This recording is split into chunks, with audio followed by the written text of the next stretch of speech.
Hello, my friends. Jill Osborne from the Interstitial Cystitis Network. It is Sunday, August 23rd. Little trouble starting the stream. I'm a little scattered right now, and that is because, bear with me here, I'm all kerfuffled. I'm kerfuffled.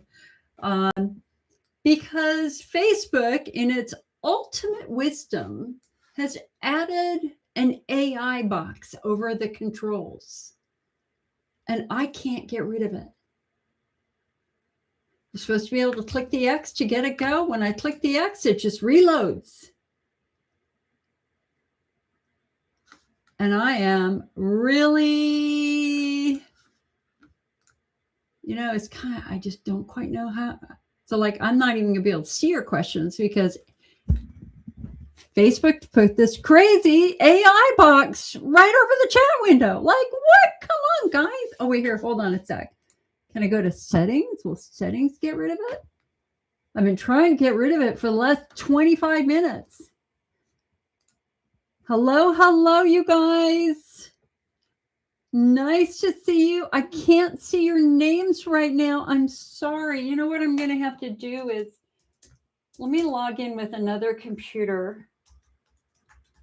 And maybe what I can do is read the questions on this other computer. So, I can't believe they did this. Hold on a sec. Give me a quick moment. I've been ready to do this meeting for an hour. I should have been live 20 minutes ago. But no, Facebook does something weird. Okay. It says I'm live. Okay. I can see myself on another computer. So,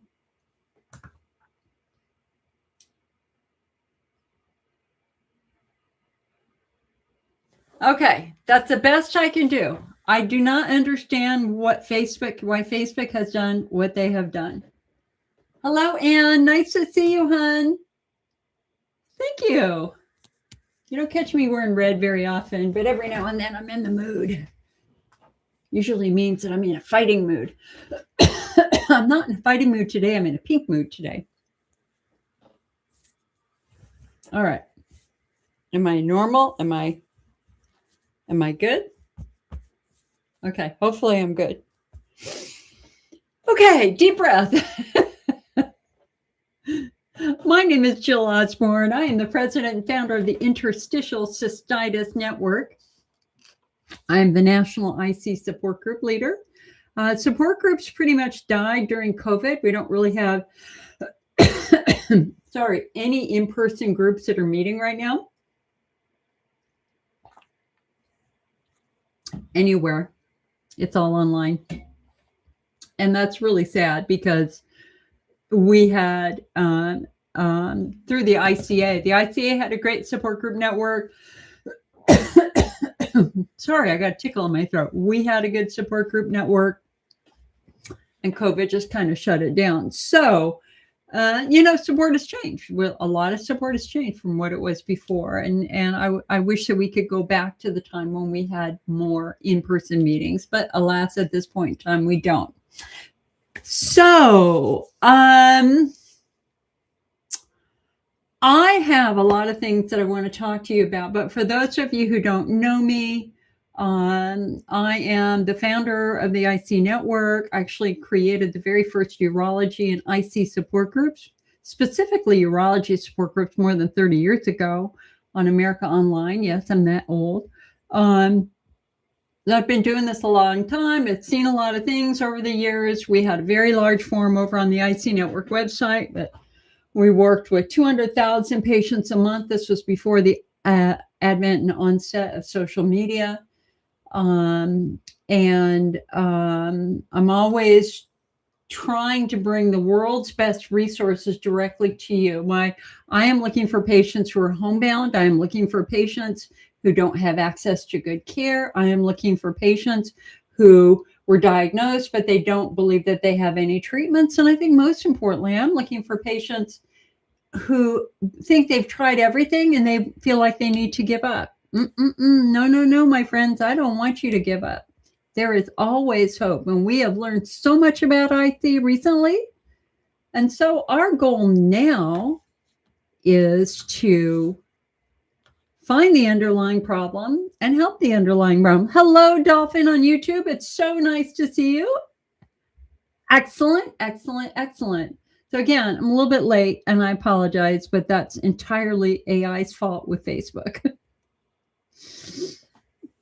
I want to share the story of the first IC patient that genuinely helped me.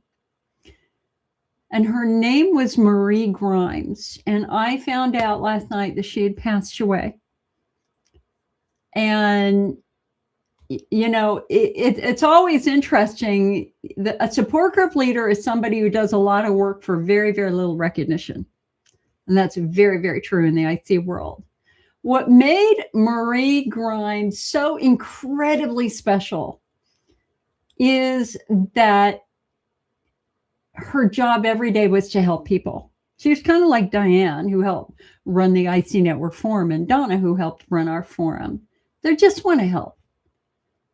And when Marie was faced with a challenge, she saw this is something we had in common. She's like, I'm going to make this better. I'm going to figure this out. I'm going to help. I'm going to do everything I can to spread the word about IC so that other patients aren't suffering the way that I have suffered. And she was a Spitfire. So she was married to the police chief of Reading. His name was John. I adored them both. They came to my first big IC event. They came to several events, and that was like a 4-hour drive. The first thing that really was cool about her is that John had modified a van for her for a bathroom. Yeah, she could go anywhere in that. It was so cool. I love the way he was so proud of it. She was so proud of it. She didn't let IC stop her. She created a way to use a restroom in a car when she wanted to go somewhere. And I just thought, you know, that was really bold at the time. I can remember when, you know, driving in a car with IC is brutal. We all know it. It's brutal. And it's brutal because driving, especially if you're pelvic floor driven, causes your pelvic floor muscles to go, you know, to bounce. It's traumatizing. It's irritating. So it's very well known that traveling and driving is incredibly difficult. And many, if not most, IC patients become homebound. I certainly became homebound. You know, and the funny thing too is you kind of know an IC patient because they know they have literally every bathroom in their community memorized. You know what I mean? You know that when you go to that shopping center and you go to that corner, there's a public restroom, or if you're driving by the hospital, you can dash into the hospital. That little bookstore that has a bathroom. I mean, we know our bathrooms. So Marie was bold. She was fun. She was incredibly supportive. And she was like 30 years older than me, right? Okay. So I started the IC Network when she was, when I was 30, in my early 30s. She was in her 60s back then. And she became one of my biggest supporters. And what she just said is, Jill, don't let anybody stop you. Follow your vision. You know what you want to do. You're good at what you're doing. Don't listen to critics. Just go for it. Don't let anybody hinder you. Go for it. If you believe in creating a support center online, just do it. And I would call her crying. You know, it's like, what do I do? What do I do? See, you have to understand the early IC movement was really messed up. It was not a warm, supportive place if you were younger. Groups were dominated by very much older women. They tended to be very, very depressing. there were a small group of people, because they didn't really know how to run a group. I mean, I have a master's degree in psychology with a specialty in groups, so I really knew how to run a group. And so I became a support group leader in September of 1993. And very, very quickly, our support group got very, very big. I think within 6 months, we were probably the biggest in the country. We had 300 active people in our support group, easy, if not more.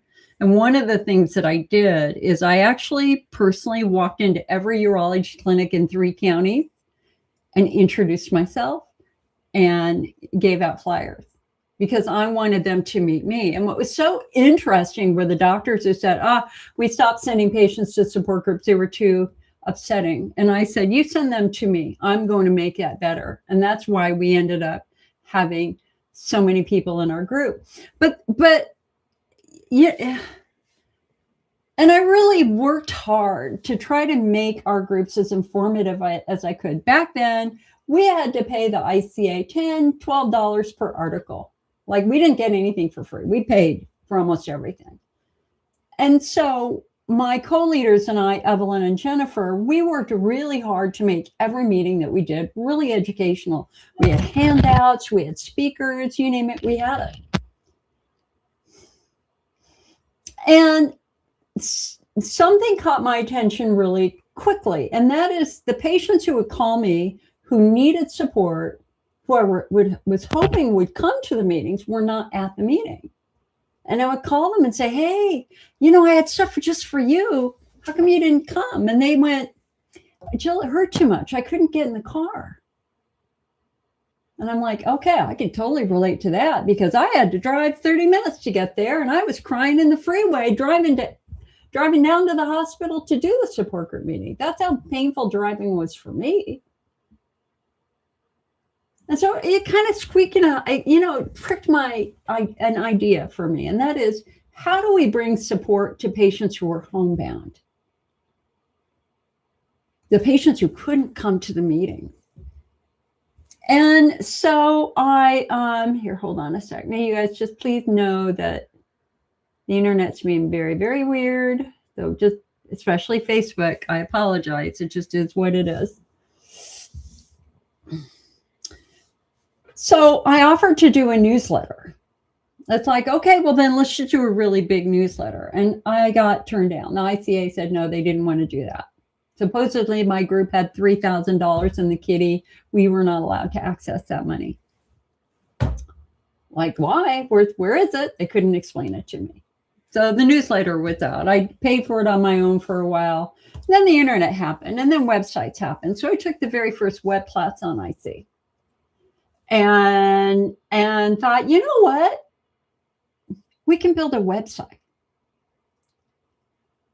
And at the same time, we had our support groups running on America Online. So we did that for a year, like helping thousands of patients. And what was so cool about doing it online is that patients were using it in the middle of the night. And it was great. It's like, oh my God, this is exactly what we need. You're in the middle of the night having a flare. Wouldn't it be great for you to go somewhere where you can get some support and encouragement and all that sort of stuff? So we did it for a year. I paid for it for a year out of my own pocket. And then I put together a proposal and I said, I'd like to build this. I put together a proposal to the Interstitial Cystitis Association and said, I want to build you the first online support center for IC. And they laughed at me. I got a lecture on knowing my place. I was told that it was a stupid idea, that nobody would ever use the internet for support. And who was I to think I could do that? And I was stunned. It's like new technology. I'm excited. I got a doctoral dissertation that we're basing this on. Let's give it a shot. And they're like, no, stupid idea. We don't want to do it. We don't want you to do it. And I very gently said, well, okay, if you don't want to do it, that's fine. I mean, I'm offering to do it for you for free, but if you don't want it, that's fine. I'll go ahead and do it. And that was a line in the sand. Boy, did I piss off people. I mean, the IC network in the early days I mean, the whole IC community in general, even well before I got involved, was filled with a lot of infighting between groups. And then here comes Jill Osborne with this new idea about the internet, making trouble. And so that's exactly how the ICN was born. It's like they said no. I went, okay, I'll do it.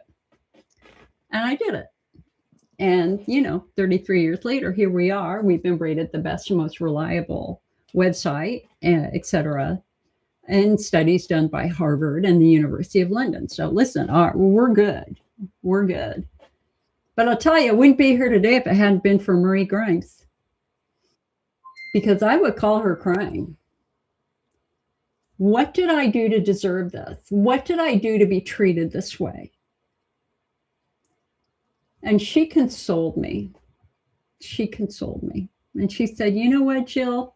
You're just the first person to say we don't need you anymore. Do it. Just do it. And I did it with her support and with John's support, with several other people's support. And that's exactly why we're here today. So here's what Marie did that was so amazing. Up to that point, there had been no national exposure for IC, really hardly any, nothing. And she's up there in her town in Reading, just doing her thing, trying to help other people. And she's like, well, why don't more people know about IC? And so she wrote Reader's Digest and said, hey, guys, here's this medical condition that's changing a lot of lives. We're struggling. We're struggling to find doctors who believe us, doctors who will care for us. Would you please do a story on IC? I mean, listen, this was before the internet, guys. This was a pen and paper. She just wrote them. And you know what? She caught their attention. They were intrigued. We'd never heard of this disease or this condition. And I think they called her and said, we want to do your story and we want you to write it. So the equivalent of a cold call. I mean, she did a cold call to Reader's Digest and got the first major national magazine to do a story on IC. And it changed the movement forever, because now we had an article that patients could read. We had an article that patients could bring to their doctor. You could show it to your family. You could show it to your friends. It was groundbreaking. And she was a sweet little old lady who just wrote a letter, and she did it. And she was a force to be reckoned with. And she called people out. People who were messing with IC patients, she called them out. She was very aggressive. She really defended me a lot. And so I realized that I think the last time I talked to her was like right before my parents died, somewhere in there. And then I got very consumed with grief and with cancer, and I hadn't talked to her recently, and there's kind of a big fire over there. So I thought, oh man, I gotta check on Marie. You know what? She passed away, and I didn't know that. And so I just want to say, Marie, I love you, and I thank you, and I honor you, and everything you did for us. You were such a lovely lady. And her husband, and your husband, oh my God, I wish he had a twin. I would have loved to be married to his twin. You couldn't find two nicer people who were absolutely determined to change the IC movement for the better. Okay, so new poster, IC Awareness Month. September is IC Awareness Month. So what is IC Awareness Month? This is where we, you and me, try to educate communities and doctors about the most important things in IC. What's happened? Because here's the thing. There are still children who are denied access to a restroom in schools. I see patients working for employers who are being denied restroom access. There are patients who have been laid off. I was laid off from my job for my IC. I was a fund development director for a nonprofit. I wasn't even laid off. I was fired. I mean, they fired the 2 fund development directors back then. Okay. F them. I mean, imagine firing only people out on disability. Yeah, right. There are doctors who are still treating IC out of old textbooks. There are patients asking for help from their doctors who are not getting help. I was working with a patient on Friday who is really struggling with devastating pain, and they were given Advil. And they had severe Hunner's lesions. I mean, severe bloody wounds in their bladder, bleeding. And they'd had a hydrodistension with cystoscopy. They found more lesions. They treated them, sent them home without any pain care. Okay, this is not acceptable. But here's the other challenge. Medical schools don't really teach IC. They don't necessarily teach pelvic pain. And the doctors who learn about IC are kind of rare. They have to be really interested in working with patients like us. When urologists and urogynecologists go to conferences, they're going to take courses on cancer. They're not going to take a course on IC. We are the educators. You are an educator. I am an educator. There is power in the patient population because we have the time to read, we have the time to watch videos, but more importantly, we can bring in the latest information to our doctors. And that was what I did with my urologist back when I was seeing a urologist regularly. I never walked into an appointment without something new for them. And by the end, after I'd started the IC Network and we'd been running it for a year, he was just like, Jill, you have taught me more about IC than anybody. Thank you. Okay. And I'm just like you. I'm just a patient just like you.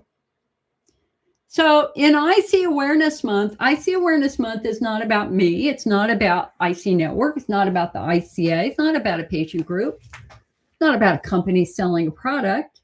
It's not about a drug. You know, people who sold Elmeron ran IC Awareness for several years. That was all about promoting Elmeron. We don't do that anymore. IC Awareness Month is modeled after National Women's Health Week and Men's Health Week. And it's about giving you resources so that you can make change in your community. Because I don't live where you are. I don't know how you're being treated. I don't know what's happening with patients in your area. I don't know what's happening in the schools. You do. And so over on the IC Network, ICAwareness.org, there are posters that you can print out. You can make your own poster. There are memes that you can share. And they're hysterical. The memes are so funny. You can make your own memes. We have a lot of memes because we did a meme art contest and a poster art contest for many, many years until COVID. Things kind of slowed down with that. We have daily facts. Like every day, there's a TikTok video you can share. There's images that you can share. There's facts that you can share across your media feed. Do it. If not you, who? Who's responsible for this? I can't do it all. I can't. It's impossible. You are an equal member of this community, and we need you to do stuff too. And most importantly, think about Marie Grimes. My God, she wrote a letter to Reader's Digest, and she got the pivotal national story that changed everything. I double dog dare you to try that. I double dog dare you to write your local paper and say, did you know that there are patients struggling with pelvic pain who were told that they must go get mental care, or who are taught out of old textbooks, or who denied restroom access? Over on the ICAwareness.org, there are a whole bunch of press releases from like the last 8 years. each one covers a different topic. You can take stuff right out of those, whatever topic you want to do. But I want you to share your story. You don't have to use your name. You can ask them to put another name in there. But the media isn't interested in promoting a business. The media isn't interested in promoting a figurehead, for lack of a better term. They want a story about how a life was changed in their community. So for those of you who have Elmeron eye issues and bowel issues, my God, please write them and say, hey, I was diagnosed with interstitial cystitis and they prescribed this medication for me back then. And you know what? It is damaging my eyes so profoundly that I can't drive. I can't read anymore. And do you know that they're still prescribing this medication to new people? We need some awareness about this. We need to let doctors know that there's a black box warning on the medication that's real. You know, so everybody who's got the eye and bowel issues, come on, speak out. Share your story. Because isn't it our job to make it better for the next generation? Isn't it our job to protect the newly diagnosed patients? That's what I think. That's what I think our job should be. So, Marie Grimes is the perfect example of what I want you to do with IC Awareness Month. And that is just kick some butt, speak out, tell your story, ask for better care. Every day you should be reading something new on IC so you're knowledgeable, because so much has changed. You know, if not you, who? So please join us, icawareness.org. Now, again, for those of you who are watching, Facebook now has an AI window over the comments. So I am royally screwed right now. Oh, wait, I can see some. Okay, I can't see the bottom ones, but I can see some. Okay, I can see some. I'm going to have to do a tech support request to AI. I was like saying, how can I close this window? It said, I'm sorry, I can't directly close this window. Is there anything else I can help you with? Okay, so hold on a sec. Yay, I can read some stuff on it. So thank you, Ann. Dee, thank you, honey. Dee says, so grateful you did not listen to the naysayers. Yeah, man, I'm going to tell you, it was brutal. There were a lot of tears the first 5 years of the IC network. And I would call Marie frequently and just kind of just say, why is this happening? You know, why are people saying things about me that aren't true? And her answer was, because you're the first one who did it anyway. Everybody else who tried walked away. You didn't. And now you scared a lot of people because you started the IC network.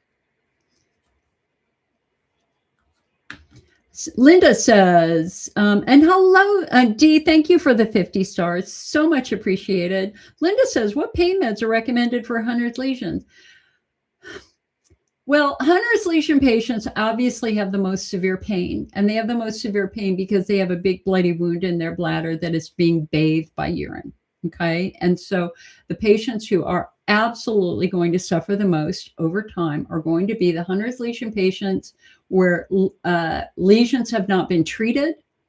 And God forbid they be drinking coffee every day. Okay. That's going to be pain on top of pain on top of pain. So the first thing you have to understand about Hunner's lesion pain is you have a lot of control over it with your diet.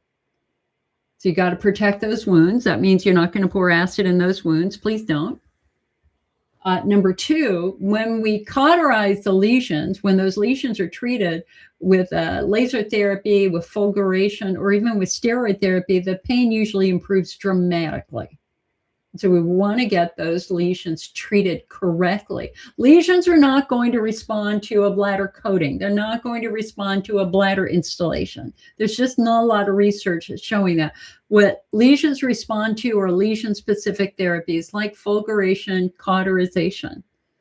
Okay. And so it is really, really important that we have a treatment plan for those lesions.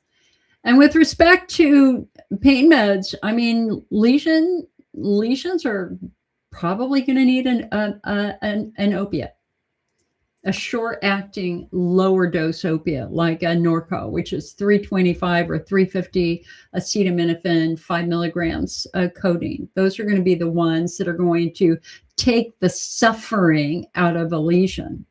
But of course, when you're the patient, and I've been writing our pain guide all week, and it's got lots of new stuff in it. I mean, I'm just like pulling every shred of what we've learned about pain care in the last 30 years for our new IC 101 pain guide. You also have to learn how to use pain meds correctly. And so number one is you always, fighting pain is like fighting a fire. You don't let it get out of control. Man, so if you had a little fire in your trash can, a glass of water would put it out. But if you let that fire grow and then it's affected the drapes and now it's burning the wall of your house, that's a big fire that's going to take a lot of water to turn off. The same is true with pain in our body. The earlier we catch that pain, the easier it is to turn off. But if you're one of those people where you're just going to wait until you're crying your eyes out before you do anything, you have allowed your entire central nervous system to become heavily involved. And it's going to take a lot more pain meds and a lot more work to try to turn that pain off. So my rule for me that I learned early on, because I had horrific pain back in the day, is that if I was in pain for 30 minutes, and there's a difference, mild pain versus severe pain. That the severe agonizing pain, that's what I'm talking about. That pain that kind of stops you in your tracks. Okay, so here, hold on. I got to fix my computer here. So if I had pain for 30 minutes, I stopped what I'm doing. I grabbed a heating pad, threw it on my belly. I went in the recliner and I sat down. My goal was to stop pelvic floor spasm. Because my pain is really driven by tight pelvic floor muscles. Okay. If 30 minutes later my pain was not better, I gave myself permission to take a tiny, tiny, tiny amount of pain meds. In other words, I didn't take a whole pill. I didn't take a half a pill. I took a quarter of a pill. In my case, it was Vicodin, which you are allowed to cut in half or in quarters. But you can't do that with all pain meds. There are some pain meds that are time release that if you try to cut it, you will overdose because all the pain meds will go into your bloodstream at one time. Okay. But what I learned is I didn't have pain care for the first year. And finally I ended up in the ER 2 days in a row. And I finally got a pain shot. And I was absolutely stunned that it turned off all my symptoms. And I'm a pharmacologist. I mean, that was a crazy thing, is that it didn't even dawn on me to ask for pain care for a bladder issue. It just didn't. But anyway, I was shocked that they were able to turn off all of my painful symptoms. And so the next time I ended up in the ER, my urologist was like, "Oh, this is getting really bad." And I'm like, "You think?" "Yes, it is." He goes, let me give you some pain meds." They gave me some Vicodin. Not a lot, like 10 pills, 15 pills, whatever. I took one and it made me very nauseous and dizzy. And I knew implicitly that that was just too strong for me. And again, because I had permission, plus I had my own training, and because the pill had a score down the middle, I cut it in half the next time. And you know what? A half of the pill turned off all the pain and I wasn't dizzy and nauseous. So then out of curiosity, the next time it happened, I went to a quarter of a pill. And you know what? It turned off all the pain. And I came to realize that I didn't need to take a whole pill. I could take a quarter of a pill. And so getting back to that if heating pad hasn't worked in 30 minutes, and I personally gave myself permission to take a quarter of a Norco or a quarter of a Vicodin. And you know what? 9.9 times out of 10, that flare was done. It was over. I did not have to get any other pain care. If the pain was still there an hour later, I gave myself permission to take another quarter. Nobody could ever accuse me of being a drug abuser. I mean, I could make 10 pills of Norco or a Vicodin last a year or longer. But the point was that I had something for those moments when it was very, very excruciating. And the challenge now is you don't have access to that. You just don't, because of the opiate crisis. So your search for pain care has to be grounded, number one, in self-help, because it's pointless. It's pointless to try to treat the pain of Hunner's lesions if you're not caring for the Hunner's lesions correctly. So you have to follow the diet. Number two, you always want to make sure that those lesions are treated correctly. And then we're going to start with the over-the-counter things, which is going to be Peora, Peaora, Advil, Tylenol, urinary pain relief tablets, azo. Really not going to do much for a Hunner's lesion. Doing a gummy, doing medical marijuana, anything at all like that to just try to bring it down. And understand too that diet-induced flares are injury flares. I mean, you just provoke the tissue. You've got a chemical injury inside that lesion. That flare is going to last as long as you keep provoking that lesion. But once you stop provoking that lesion and you give that tissue time to heal, the pain should improve as the bladder itself heals. I hope that makes sense. Here, guys, it's just really hot here. So when I woke up this morning, I was like, I want to wear red and pink, but now I can't. It's too hot. All right. So bear with me here. Worst haircut. I'm telling you right now, this last haircut I got, absolutely the worst haircut I've ever gotten. It's all uneven, and I went back and she used a razor blade and just really messed it up. Plus my card isn't right. So a little bit on the ragged side today.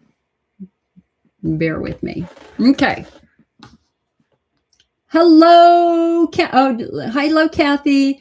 Loretta. Hello, Loretta. Long time no see, girl. She said, thank you for sharing the story of Marie. We owe a huge debt to those responsible for getting us where we are today. And thank you, Jill. Oh, you're welcome, honey. Hello, Kathy. It's so nice to see you.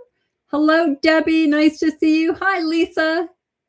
Debbie says it's our job. You better believe that. Debbie says, I'm laying in bed and I can't get up. It's raining and I wish AI would close my window.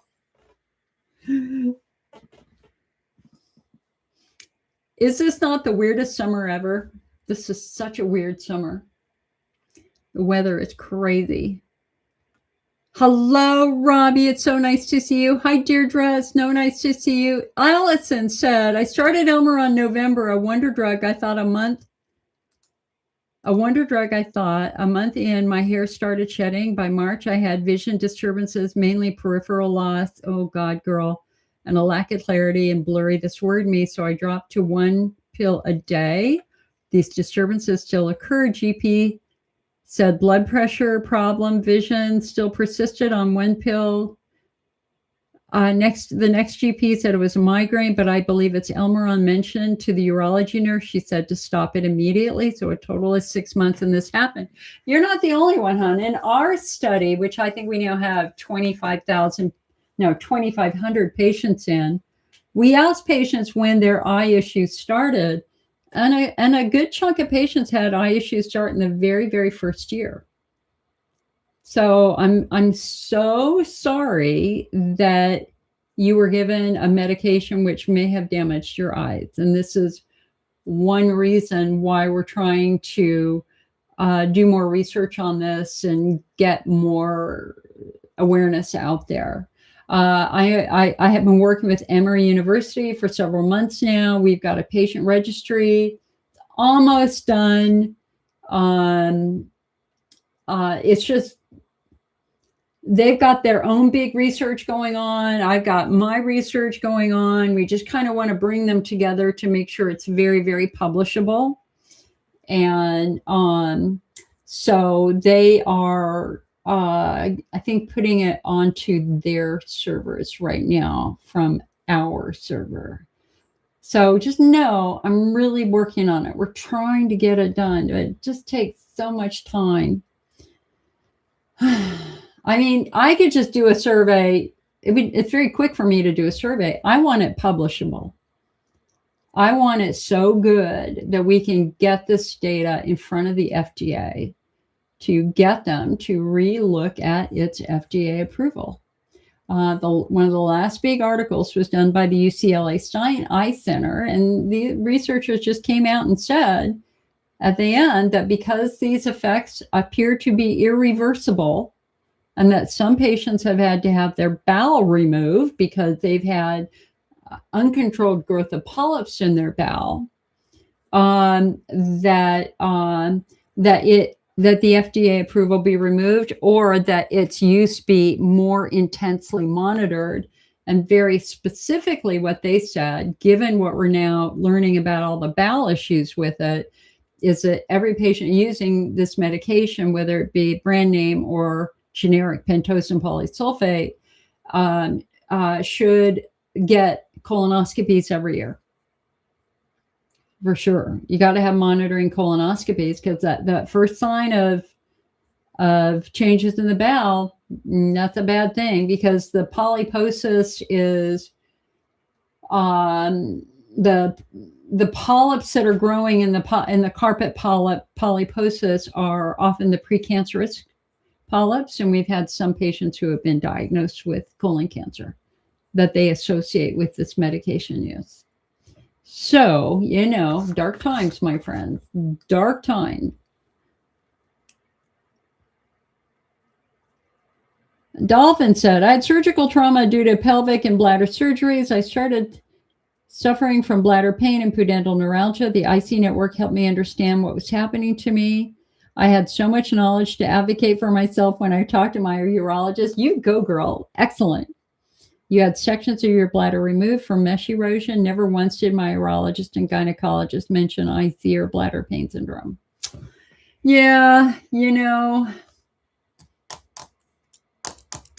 part of the problem is they just weren't trained in it. They just, it's not like medical school has a big information on pelvic pain. I mean, they get that in their residency, but if they're doing a neurology residency, or they're doing an ophthalmology residency or a gynecology residency, is IC going to come up? Well, maybe in the gynecology residency, maybe. So it's not their fault. It's really not their fault. Your doctors are not your enemy at all. I listen, every doctor, in 33 years, I've only pissed off one doctor. And that was because I asked a lot of questions.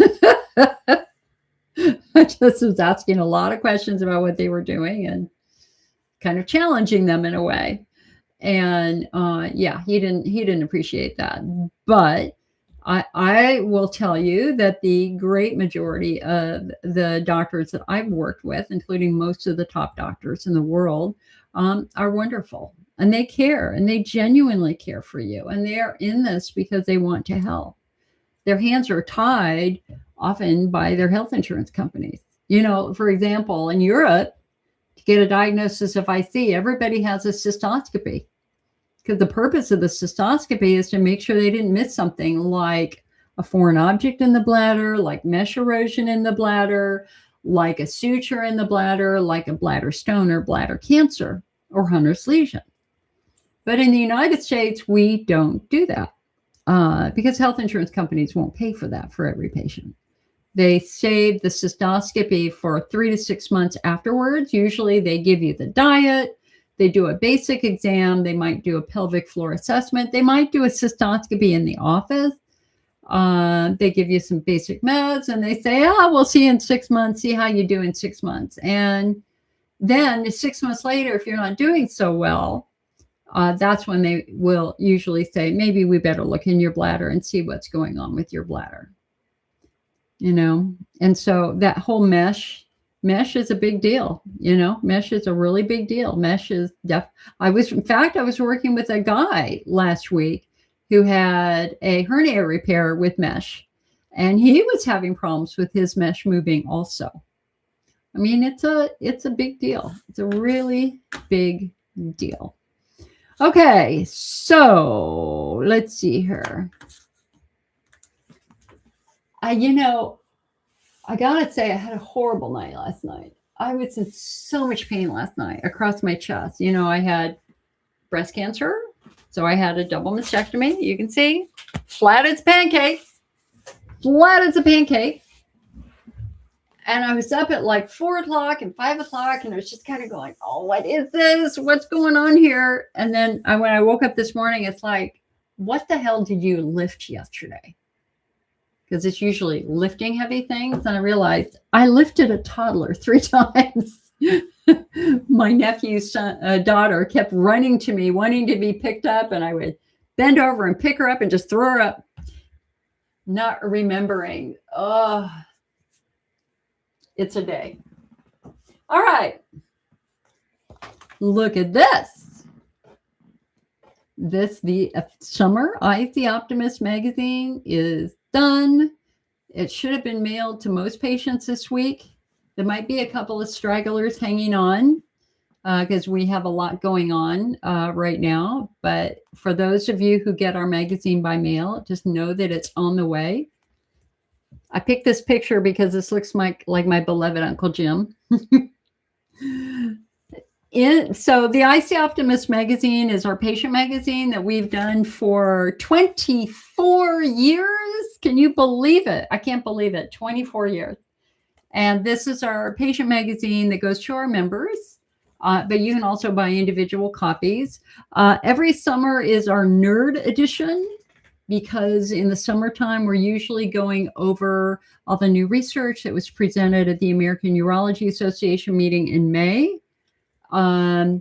This year, this is just as nerdy. And so this is probably, I'm just going to be really honest, the least popular of the year because of all the science. But what's important in this magazine is this: a guide to conditions that mimic IC. So if you're one of those patients where you've been doing bladder therapies for years and you're not getting better,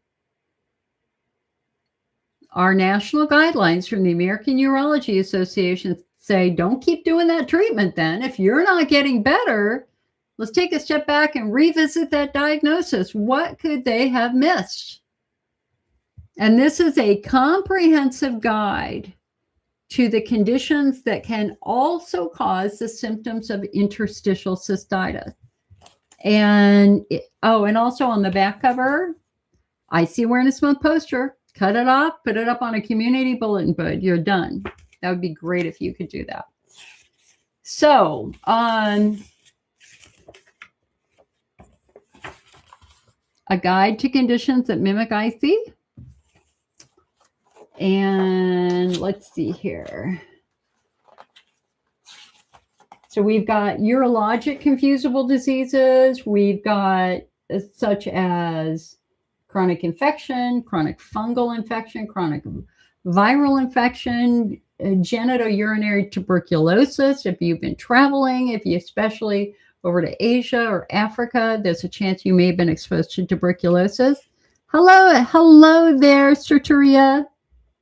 Bladder cancer, bladder injury, which we call inflammatory cystitis, from ketamine, cyclophosphamide, BCG, and drug-related cystitis, as well as overactive bladder outlet syndrome, neurogenic bladder stones, foreign bodies in the bladder like mesh and sutures, etc. Then I go over the gynecological conditions that cause IC symptoms such as STDs, vaginal infections, pelvic congestion syndrome, pelvic organ prolapse, atrophy, pelvic inflammatory disease, vulvodynia. We go over colorectal conditions like cancer and inflammatory bowel, and of course, musculoskeletal things here too. So if you're seeking an answer to your symptoms and you're not getting very far, this is a great place to start, because we talk about the symptoms and the tests that can be used to rule that out. The nerdy part of this is we're going over some new international guidelines that to make it really, really easy here. Every new guideline now says there are phenotypes, and now there's just debate about what the phenotypes are. Okay. So, some people have 3, others have 5, but it's okay. Everybody now recognizes that there are at least distinct patient groups. We go over the French guidelines, and just to kind of give you a clue here, this is kind of their protocol. So you've got a patient who walks in the door who's got bladder pain, discomfort for 3 months or longer. The very first thing they're going to do is a history, good questionnaires. They're going to do a physical exam of your pelvic floor muscles, as well as your urethra and some other things. They're going to do some imaging, like an ultrasound, to see if you're retaining any urine. They call that post-void residual. And again, because they're in Europe, their next step, if they really believe it might be IC, is a cystoscopy with hydrodistension to identify Hunner's lesions.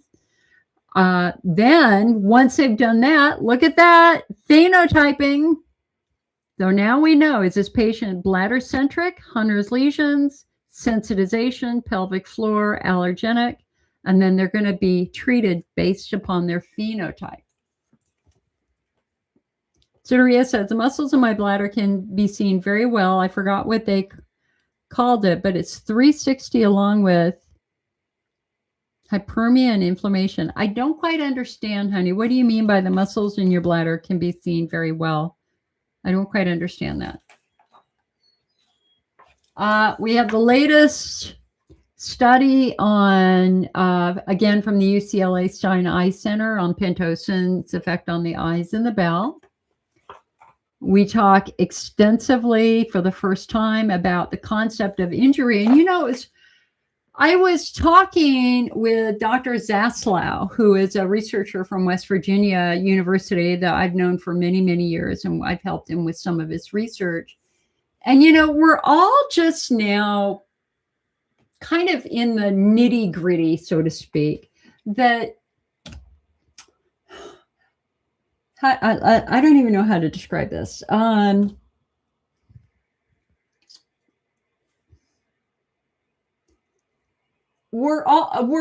of us are really obsessed with identifying a disease anymore. I mean, we know that that's just not true. We know that Hunner's lesion patients might have a disease, but they might have an injury, right? Estrogen atrophy is not a disease. Pelvic floor is not a disease. That's an injury or trauma. Widespread pain is not a disease. That's an injury to the central nervous system. And so 20 years ago, everybody's like, IC is an incurable bladder disease, just disease. Now we're like, no, it's really not a disease for most of us. There are some patients who have an autoimmune disease where the autoimmune disease might affect IC, like those patients with rheumatoid arthritis or lupus or Sjogren's syndrome, but that's, maybe 2% of the patient population, according to other studies. So it's a tiny, tiny group. So anyway, we were just chatting because I just loved chatting with him and with some of the other researchers. And I just say, I really think that bladder wall injury is far, far bigger than most doctors understand and accept. That it's that injury to drinking a massive amount of Diet Coke, or that injury related to ketamine, or that injury related to drinking a lot of coffee, stuff like that. Our bladders were designed for life 1 million years ago, not today's massive toxic chemical load. And so I am of the opinion that a lot of patients have direct bladder wall injuries from chemical exposure. And he agreed with me. He thought he agreed with that. Okay, and hold on, I see more questions, so hold on a sec.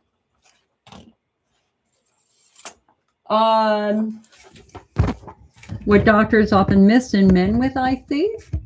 It's a good article for our gentlemen.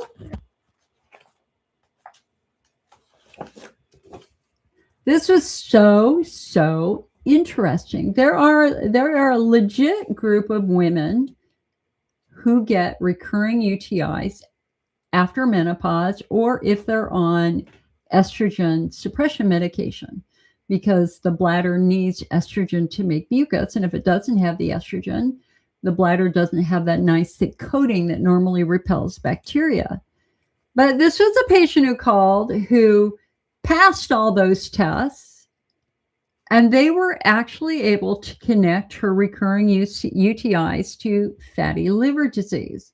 The irony is that she wasn't fat at all. She had a very swollen liver because she had been taking a stimulant laxative, Senna, for decades. Senna is only supposed to be used for a week. She had a doctor say to use Senna every day, and she used it every day, and not knowing that the long-term use of Senna can cause liver issues. So she took a beating. Okay.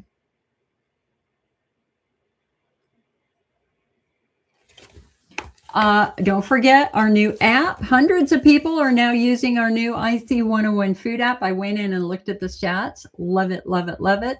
It's $4.99. This is a way for you to bring the diet list, a searchable diet list, into every restaurant you go to, or your shopping list, or if you're shopping.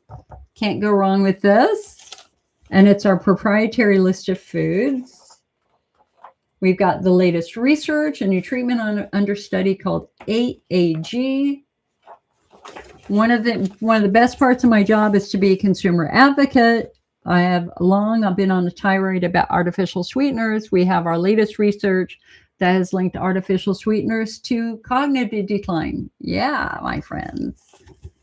Who knew that drinking that diet soda could potentially damage your brain? Got some self-help stuff in here, and we got some food stuff in here. So the PDF is available. It's also on your member pages for those who are members. I don't think I put up the print copy to buy yet. I've got to do that tomorrow. All right, so there you go. That's the other big thing. Peggy says, hello, Jill. Hope your summer is going well. It's just weird. Everything is weird. The world is weird. Lots of fires.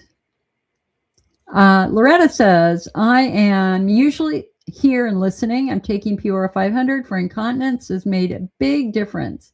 I take half the dose. And now, Loretta, I can't read the rest of it because it's blocked by this stupid new AI window on Facebook.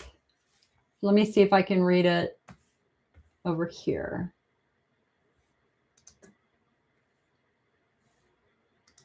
Oh, wait, that's you. Facebook? Nope. Hold on. Brooke says, how can you get one of those guides? Just over on the IC Network website, icnetwork.org. And just click on our shop. We also have our diet guide. We have our flare guide.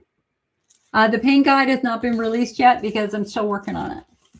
And then after this guide, we're going to have a menopause guide. We're going to have a sensitivity guide, and we're going to have a guide for men also. I am just a busy little bee writing right now, and I love it. All right.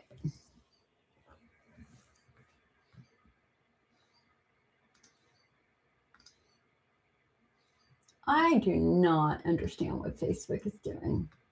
It's so weird. All right. Suterius says, I can't remember the name. They said it for the right terminology. There are ridges. So, trigonitis, did they say that you had trigonitis in your bladder or ridges on your bladder wall? And she asked, can you have multiple phenotypes? Absolutely, you can. Hunner's lesion patients are almost always going to have tight pelvic floor muscles because of the pain. Pain causes, when you're in pain, your muscles get tight to protect you from that pain. That's called the guarding response. The dilemma, though, here, I call this the chicken versus the egg dilemma, and that is which comes first, the chicken or the egg? And for us, it's which comes first, the bladder or the pelvic floor? Because it's so important that we identify everything that's going on. There are a lot of patients, and this is kind of the heartbreaker of the IC world for so many years, okay, is that every patient from like 1950 to 2020 were told that they had an incurable bladder disease. And so generally they were given the diet. I was one of those patients. I was diagnosed in 93. So we were given the diet. We were given a low dose antidepressant. And for those of you who were diagnosed when Elmeron was approved, you were given Elmeron, you were given bladder instillation. But the hard reality is that it didn't work for most of us. Like, I never responded to any bladder therapy. And I didn't respond to antidepressants. The only thing that kind of helped me a little bit were antihistamines. But for the most part, none of the bladder therapies worked for me. And I was suffering in pain. I mean, I was having very, very scary, dark thoughts because I didn't feel hope. And then the research came out about the muscles and about the role of things like tailbone injuries. And of course, I had had a pretty bad tailbone injury when I was younger, right before all my symptoms started. So when I went and had my muscles checked, my muscles were as hard as concrete. They were terrible. They were absolutely terrible. And so then I started doing physical therapy. And you know what? Physical therapy was stunningly helpful.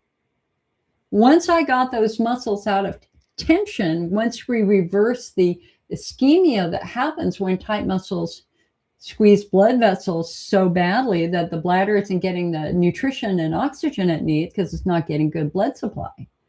Once we reverse that, my bladder healed. Our therapeutic priority for pelvic floor muscles is physical therapy. Why are we doing physical therapy? To restore blood supply. Because tight muscles are bad. And I was working with a patient on either on Thursday or Friday, and I mean, this happens all the time, where a patient will go to physical therapy and they'll either try it once and it hurts and they never go back, or they'll do a couple of sessions and then they go, it didn't help, I'm going to stop it. And then you've got other patients who was working with another patient who'd done it for 3 years off and on, physical therapy, still not better. And in her case, her muscles were horrifically tight. No matter what they did, her muscles were as hard as a rock. And she called me because she wanted to know if she should do Botox. And I'm like, yeah, but Botox into the pelvic floor might be a very, very good idea. But the most important question for you to ask your physical therapist is, what is preventing these muscles from relaxing and releasing? And generally, that's bones. What puts long-term pressure on muscles? Bones. So there are some patients who have a hip that might be slightly rotated. Especially if you have scoliosis, you might have a hip that's rotated this way and another hip that's rotated this way or this way, right? If you have one leg longer than the other, now we've got a tilted pelvis. If you have a broken tailbone and that tailbone is skewed to the side or poking out, that's another issue. And for many patients, it goes down to, we want to see how they're walking. Are you walking normally or are you limping? If you're limping, then we've got a problem here. We've got a biomechanical problem we've got to figure out, because it's clearly affecting the pelvic floor. So what do they usually find? They find hip issues, they find knee issues, but what they consistently find are foot issues. Morton's toe. And you know what? I got a wicked case of Morton's toe going on right now, and I don't know if I can. So Morton's toe occurs when the second toe is bigger than the big toe. The foot is created such that the bigger the bone, the more weight it's meant to carry. So the big toe carries 70% of your weight. The second toe can carry the rest of it, and all the other toes really don't carry very much weight at all if your toes are normal. Big toe bigger than the second toe. But if you have a second toe that's much bigger, as I do, well, not much bigger, but it's definitely bigger. Now it's the second toe that's carrying the bulk of the weight. The big toe is bypassed. And then the third, fourth, and fifth toes are now carrying more weight than they were ever meant to. And so what happens is you end up with hammer toe. That toe starts to bend down. The toes start to bend down because they're trying to grip the ground to walk. And I don't know if I can show this to you. Can I do it? I don't know if I can put my feet up this far. So the second toe on my left foot right now is like this. And if I push it from the top, it hurts like a you-know-what. I have a cartilage. I have a capsule issue because I've been walking aggressively and I just hurt it. And part of that's because of the Morton's toe. Okay. Dolphin said, it's so important that you'll have a menopause guide. Yeah. Surya says, so I got pelvic floor Botox and it never helped the pain I was having. Okay. I did a few times, stopped because it didn't help. I know my pelvic floor is involved, but I don't think they're the main driver. Well, and again, that's the chicken versus the egg dilemma. For most people, it begins with a pelvic injury, but you might be the opposite. Yours might have begun with another bladder issue, and that, or even endometriosis or anything like that, where you had pelvic pain and your muscles locked down tight to protect you from that pain.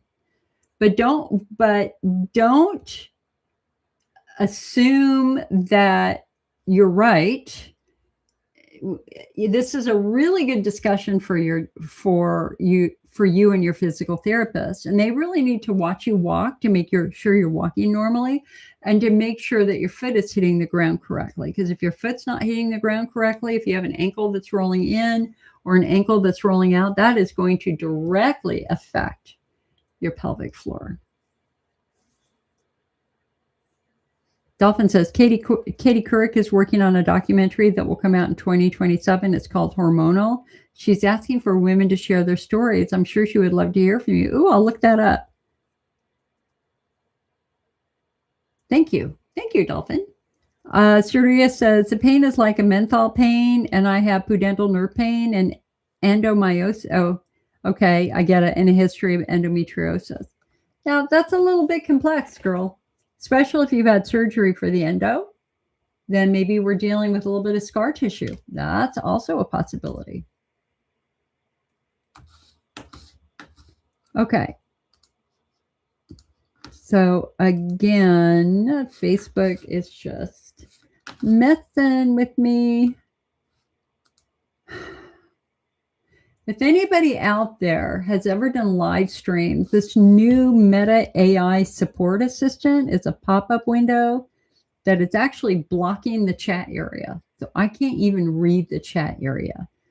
So there's messages down there that I can't read. So if you guys can just copy and paste the messages to try to get them to scroll up, that would be great. Yeah. All right. So what else is happening in the ICU world? We are going to be doing a big course on flares for the International Continence Society on September 18th. And I'm one of the speakers in that. I'm actually introducing the case studies and describing patients. And then the doctors are going to step in with their best suggestions for bladder wall flares, pelvic floor flares, and nerve flares. So when I have that information, I will go ahead and post it for anybody who wants to watch that, because it features many of the best doctors in the world. One of my favorite younger doctors is Elise Day, who was at Harvard Children's Hospital for a while, and now she's running a pelvic pain center, I think in Utica, New York, I think. Also, for anybody who's in the Central Plains, Dr. Henry Lai is now the chairman of the urology department at University of Iowa. He replaced Dr. Carl Kreeder. And boy, did I get a great review about his care from a patient this week. They just loved him. So if you're in and around the Iowa area or the states surrounding it, Henry Lai would be somebody that he is definitely one of the IC leaders in the world now. He is on most of the big international panels, creating guidelines for IC. He teaches the IC course for the American Urology Association. He is a devotee to phenotypes. I love him for that. But he's just, she said, he's really funny. He's a really nice and funny guy. And that's what we need in our doctors. I would much prefer to have a fun, lighthearted doctor than a doctor who's very discouraging, right? Like a doctor who says, I don't know what we're going to do with you. And what Dr. Lai would say is, okay, we're going to start with your phenotype and come up with a customized treatment plan for you. Other than that, we have got IC Awareness Month. So September is consumed by IC Awareness Month. And again, like I said at the beginning, we have a great website, icawareness.org. Please go over there. And if you can, share our daily facts. You know, I got to be real honest here. I've been doing this for a long time. I have posted facts every day in September for a decade or 15 or 20 years. I have other things that I would like to do. And the most important part of September for us is fires, that we just have this. Our fire season is now very big. We have this massive fire burning right outside of Reno. They were evacuating portions of Reno last night. And so my availability in September is always going to be limited by fires. We've been having fires almost every day where I live, although last week was pretty good. But the big part is kicking in right now. So I just need you to, if you can, to step up and try to share some of this information about IC Awareness Month. And if you want to make a poster, that'd be great. If you want to make a funny meme, that would be fantastic. Okay, so again, I'm sorry, you guys on Facebook, somebody's just gotta keep pressing enter to get it to scroll up, because I'm really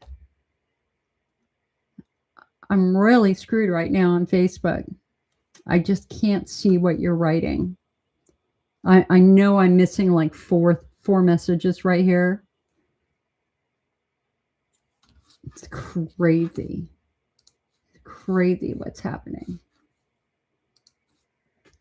All right, so I'm here as long as you have questions. Of course, it is one of our last Sundays of summer.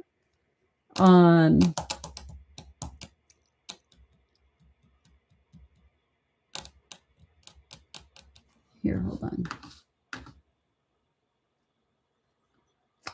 I want to make sure I didn't miss anything here.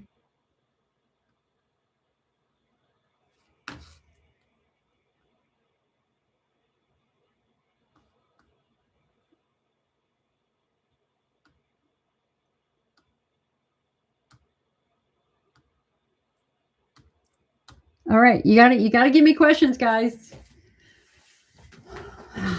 I need questions. Give me questions. I double dog dare you to try to embarrass me. I like the really embarrassing questions. So, Sarita says, I believe mine started with endometriosis, then IC, then pudendal, then vulvodynia. Okay. And so basically what you're describing is neuroinflammation that started in one location and then spread throughout your pelvis. And so it's probably the endo that was the original trigger. Endo is very, very painful. Endometriosis can cause neuroinflammation, and then the procedures that they might do, whether they're putting you on an estrogen blocker like Lupron, or whether you're having surgery to remove the endo, that's going to cause a ripple effect throughout the entire pelvis. You know, endometriosis is, my best friend has endometriosis, and you know, you had surgery, and so did she. I'm always amazed by the silent sufferers who, and my best friend is one of those. Like, I didn't know how bad it was. She's always held everything very close to her chest. I mean, I'm talking about this hurts and that hurts. She never did that until finally one day they decided that they needed to do an endometrial ablation. And it's like, whoa, it's bad. It's like, you didn't tell me. Endometriosis can be agonizingly painful. Hello, Sherry. It's nice to see you, honey. I hope you're doing well. Loretta says, I don't know if you can read anything. I can't copy or paste this meeting on Facebook. I was talking about Peora and IBS and pelvic floor therapy and Peora slowing bowel motility. Maybe I should just call. Yeah, I just can. And again, I just can't. Facebook has this new AI window in the lower right-hand portion of the screen that's like 4 inches by 4 inches, and it's completely blocking my ability to read the messages as they come in, and it's not closing. And I can't drag it any, like it's just stuck there. And I'm on Chrome.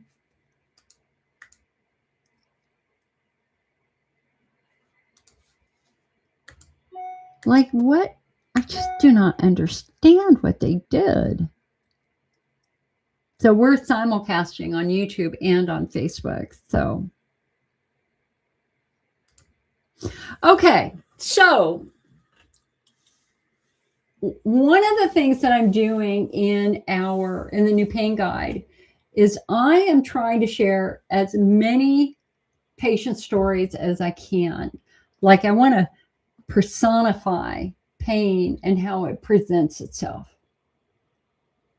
And so what I really want to hear from you guys, because I would love to have more patient stories to put in this pain guide. I mean, it's right here on this computer, which you guys can't see.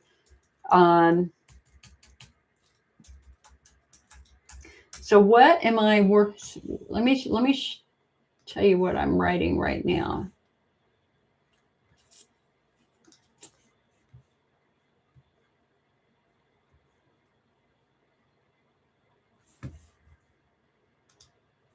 Let's see.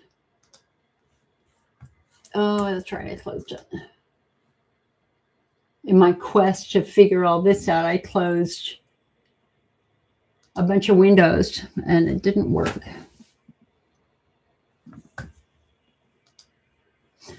Okay, no, it's not that one. File, open recent. There it is.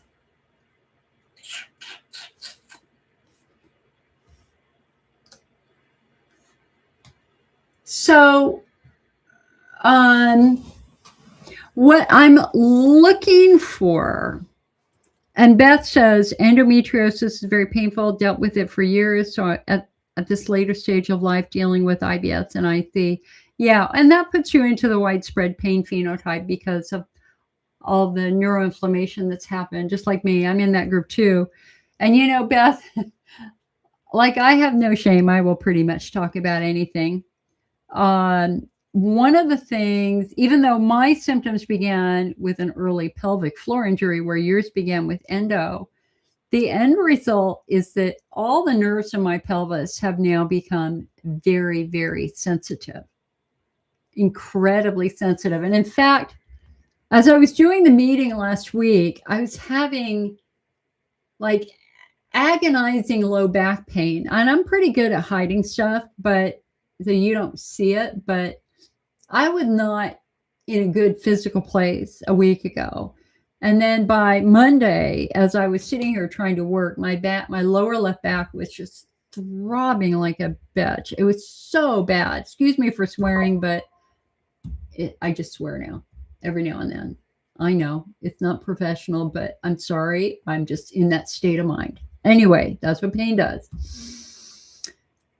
So as I was sitting here trying to work, and I was really struggling to work, I went, oh my God, I need a massage. And so I have this wonderful Asian man that I go to who is as strong as an ox. And I just said, just go for it. And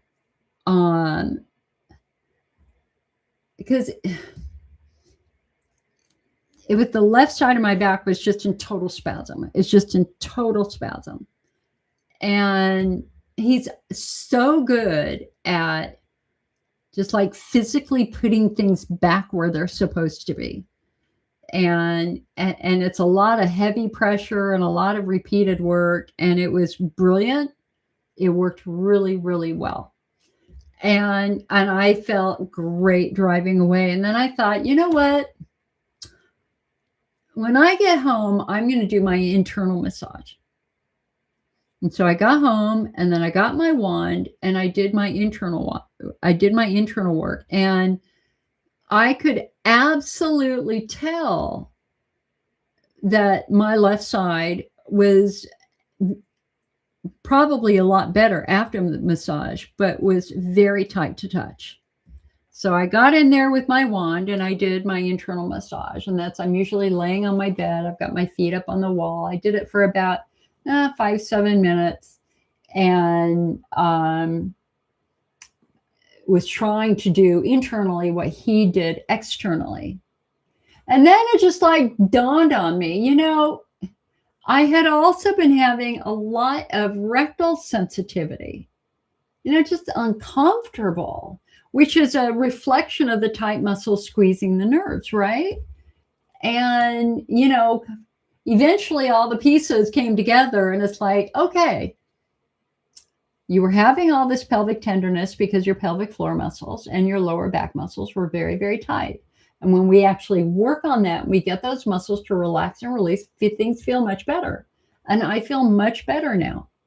And the rectal sensitivity has gone way down and the pelvic floor sensitivity has gone way down because I did the work. You know, sometimes you just have to do the work. Okay, Irene says she sent me an email. Let me grab that email. Try this. Hold on. Open the Meta AI chat thread, tap the icon or info. There is no, okay, there's a round icon and select mute. There's no mute option. All I get is open, save, copy. If I press left mouse button, nothing. Right mouse button, just the basic save copy command. I can highlight Meta AI Support Assistant, but it's not giving me anything. You can also long press to swipe to archive. Okay, let me just double press the X. Let's see if that'll work.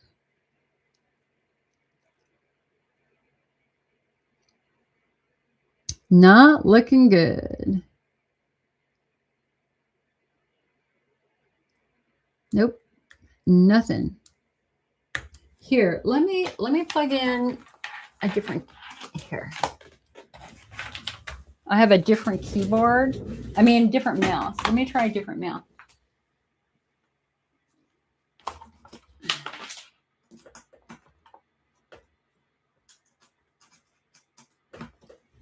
All right.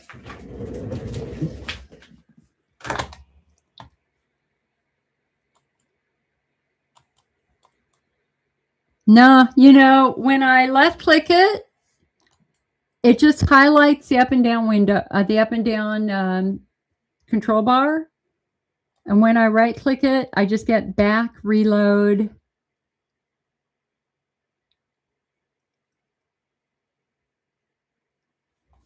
Okay, there's a link that says services. What's that? Add music to spoken track? What?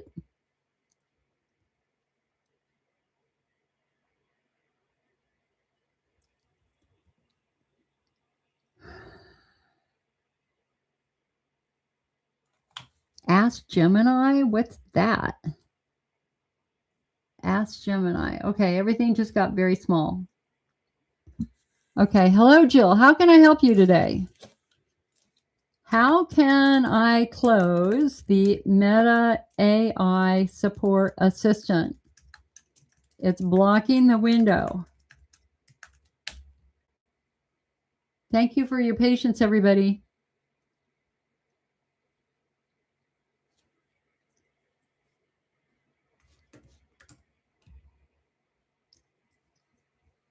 Nothing.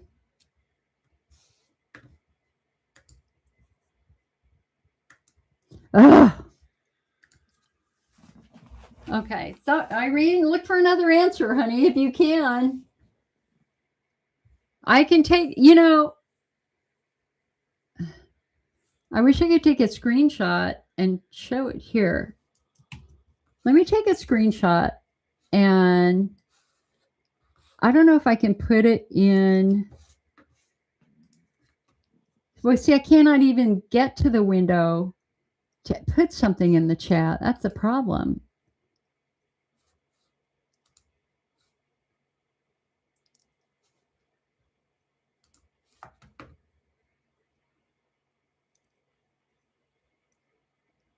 Betsy, did you have a question, honey? I see something that was hidden. Please feel free to ask it, or you can email me, icnetwork@mac.com. That's short for Macintosh Computer.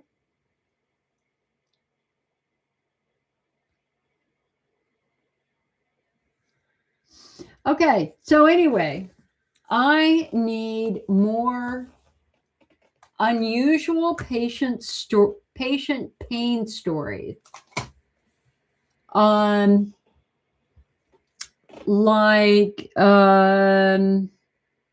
Did you get treated for sciatica and did it make your pain better? Did you get treated for endometriosis and did it make your bladder pain better? Did you find an unusual cause of your bladder pain? So I've got a bunch of stories right now. I've got Jenny's story. Jenny's urinary symptoms and pelvic pain began in her early 20s and were so severe she could not attend college or work. Diagnosed with IC, she attempted every bladder therapy suggested, yet remained virtually bedbound for a decade.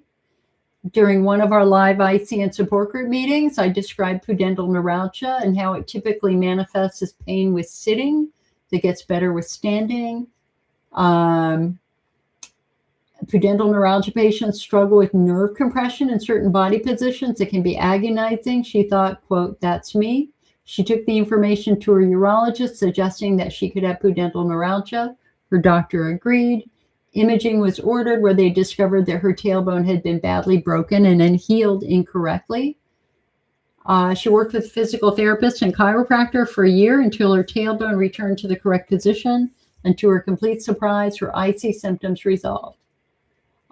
She endured years of bladder therapies that had no chance of helping her pain because her symptoms were being driven by nerves, muscles, and bones rather than the bladder itself.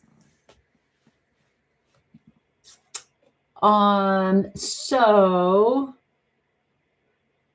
here's another one. Jamie, not Jenny, Jamie was an IC support group leader. Her symptoms worsened to the point that she was unable to sit down without agonizing pain. She could not ride in a car or sit in a wheelchair. She could not sit on her couch to watch TV with her children. She was entirely bedbound and had to rely on an ambulance service to take her to any doctor's appointments. She had to have a wheelchair that allowed her to lay down. She could not sit in a wheelchair. And again, she did not have interstitial cystitis. She had a nerve entrapment. I also have a big questionnaire in here to help you try to identify the source of your pain. That's brand new. Okay, pain care fundamentals. Number one, catch pain early, like what I was saying a little while ago. Number two, you have to use self-help methods. If you're not, you're shooting yourself in the pelvis. That means that you have to follow the diet, especially if you've got Hunner's lesions or estrogen atrophy. There's no treatment that's going to counteract the damage done by a cup of coffee every day. It's just that simple. Your bladder's wounded. We got to help your bladder heal. Your job is to create an environment that will help the tissue heal. Pelvic floor relaxation is critical here. With many patients refusing physical therapy because they think that it's a bladder issue because they're having bladder symptoms. They don't understand that muscles cause bladder symptoms. Widespread pain patients have to dive into working on their nervous system, working on anxiety, using deep breathing, everything that we can to get that nervous system to calm down. A central nervous system patients have an incredibly sensitive nervous system because it's stuck in fight or flight. We've got to bring that central nervous system out of fight or flight. Here's the next one. This is a good one. The kitchen sink approach always fails. Some patients keep adding more and more and more medications, supplements, or devices till they are spending thousands of dollars a month. Yet, are you better? If you're always adding more, then clearly what you've been doing is not going in the right direction. Don't cling to therapies that aren't working. In fact, the AUA guidelines specifically say that if you're not responding to a treatment after a reasonable period of time, to try something else. So this is Carol's story. Carol believed in natural medicine. She was reluctant to try any conventional treatment, so she focused entirely on holistic approaches. Her chiropractor told her that he had products that could help, selling her hundreds of dollars of supplements, including several that had vitamin C that irritated her bladder. She read online that colloidal silver would work. It doesn't, and began using that daily. She tried colon cleanses, douches, and a wide variety of herbal products. She had her mercury amalgam fillings replaced because someone suggested that could be the source of her pain. She bought a bed pad that contained magnets because someone assured her that would work. By the time she contacted the ICN, she'd spent thousands of dollars, no relief of her symptoms. Why? Because she hadn't even completed a diagnostic workup. She eventually learned that she was pelvic floor driven, responded very well to pelvic floor physical therapy. And you'd be amazed at the number of patients that have fallen into that trap. It's just like, okay, I'm doing this, not quite better. Let me add this. Then I'm going to add this. Then I'm going to add this. And then I'm going to add this. And it's like, no, wait a second. And generally what I say to patients who are really consumed by going natural and focusing on vitamins is that you don't know how those vitamins are metabolized.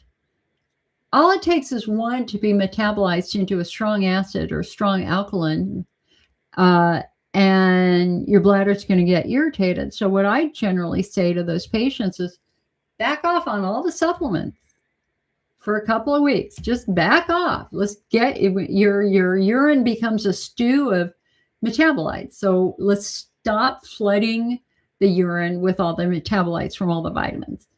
Take a step back, let everything calm down, and then introduce them back one at a time to see which one's working.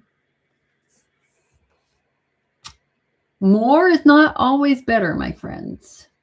That more is usually worse.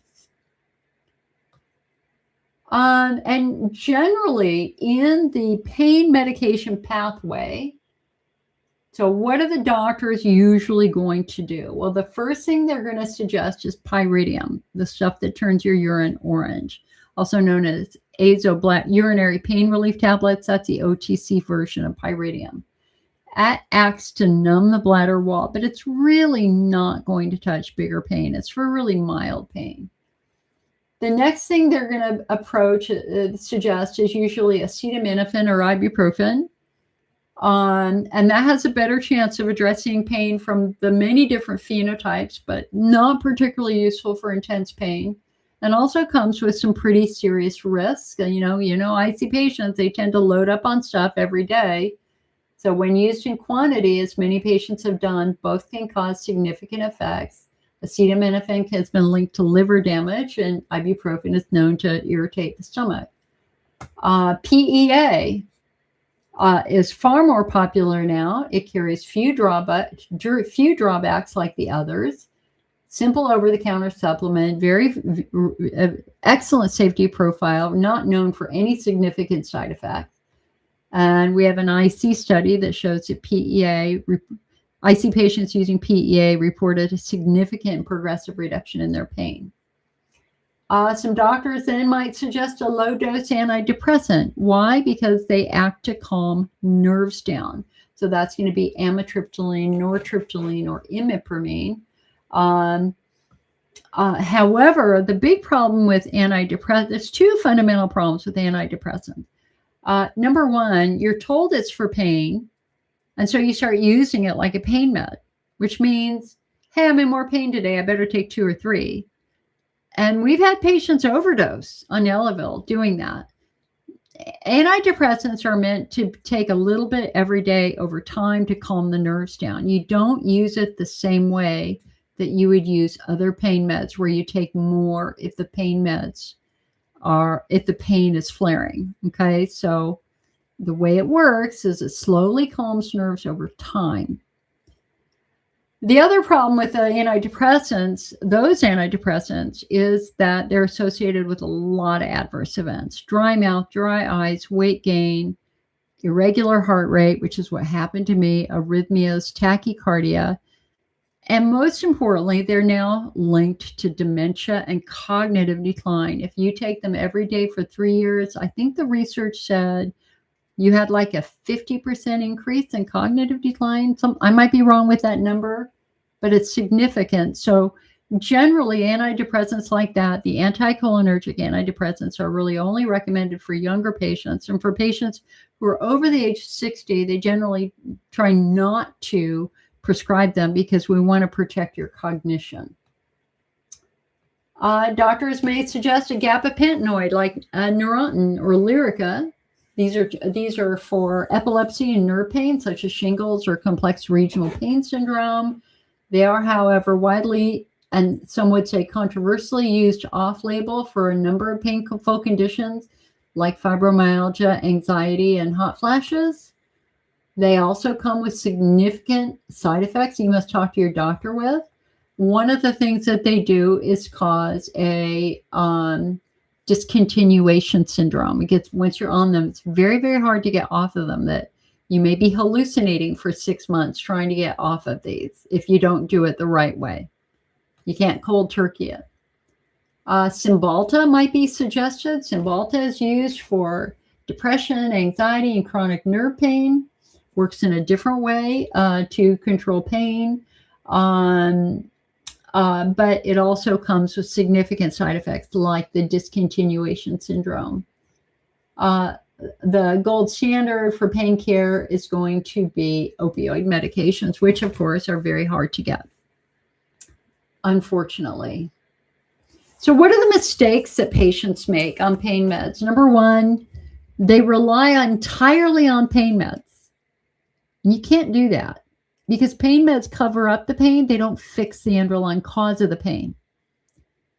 And so if you look at our national guidelines say, listen, pain is real. We want pain assessed at every appointment. We want pain treated proactively. That includes using opioids, but if your doctor is willing to go there. But the most important message about pain care is it's multimodal. You got to be doing other things too to try to address the underlying cause of the pain. So if you've got pudendal neuralgia, that's driving intense pain, and sciatica and PGAD and pain that shoots down your leg and pins and needles, areas of numbness. In addition to pain meds, you better be doing physical therapy to release that nerve, right? Let's not just chase the symptom. We got to fix the underlying problem. If you have pain that's coming from very, very tight pelvic floor muscles, then we've got to be doing physical therapy and potentially a muscle relaxant. In fact, muscle relaxants are probably going to be more effective than a pain med. Another mistake the patients make is they take more just in case. So let's say you have a really, really rough night. Let's say that you have Hunner's lesions or you got a very sensitive bladder and you had wine. Okay, so now we've got a very, very irritated bladder wall. You've been flaring all night. You've probably been getting up every hour. You might not have slept well. So you wake up the next morning and go, oh man, the pain is really bad today. I better take 2. And that's a very slippery slope. You've got to remember that bladder pain nerve, there's a specific quantity of nerves that can send the pain messages from the bladder up to the brain. And if a half a pill will turn all of those off, there's no reason to take 2. You just have to give it the 30 minutes it needs to get in there to actually calm those nerves down. Again, if you've been given something like Norco or Vicodin. The third big mistake that patients make is there are some patients who just, and I talk to you all the time and you drive me crazy. They're crying in pain. It's horrible. And they refuse everything. It's like, oh no, I'm not going to take a pain med. I'm not going to do that. I don't want to be a drug seeker. And it's like, honey, you're suffering. What are you waiting for? Because the problem is the longer you're in pain, the more the central nervous system gets affected by that pain, the more the neuroinflammation spreads slowly to other nearby nerves. Our goal here is to find every pain generator in your body and try to treat every pain generator in your body. So let's say we get your bladder good, but you got a wicked case of TMJ that's hurting. Well, we got to work on that too, because that's going to pound away and activate your central nervous system. So I understand wanting to be natural. I understand wanting to be holistic. I get that. And so your best option is palmitoyl-ethanolamide, PEA, or gummies. I don't understand the people who say, oh, if I take a pain med, I'll be an addict. No. Addicts take medication to escape their life and responsibilities. The proper use of pain medication is to fulfill your responsibilities, that you have things that you need to do. And so, if you're taking pain meds and hiding in a room and drinking soda and watching TV and just escaping life, yeah, odds are you're an addict. But if you're taking a little bit of pain med so that you can work, so that you can make a meal, so that you can clean your house, so that you can watch your children, that's the best case scenario. That's when pain medicine is being used perfectly and intentionally.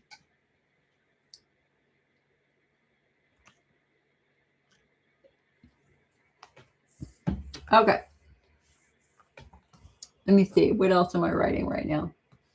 So we're doing the bladder wall flare pain strategy. We're doing the pelvic floor pain strategy. It's already written, including all the exercises you need to try to get those muscles to relax and release. We've got the pudendal neuralgia flare. We've got the pudendal neuralgia pain, the stress pain. Some of this matches the information in our flare guide, but it's been rewritten specifically to focus on the pain. Let's see.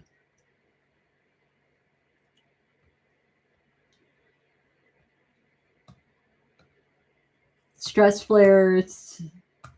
Stress, stress pain is interesting. I mean, if you tell me I've got to get on a plane tomorrow, I will be up tonight with a stress flare, and it will be a painful flare. And it will be a flare caused by very tight muscles and stress irritating nerves. And it's a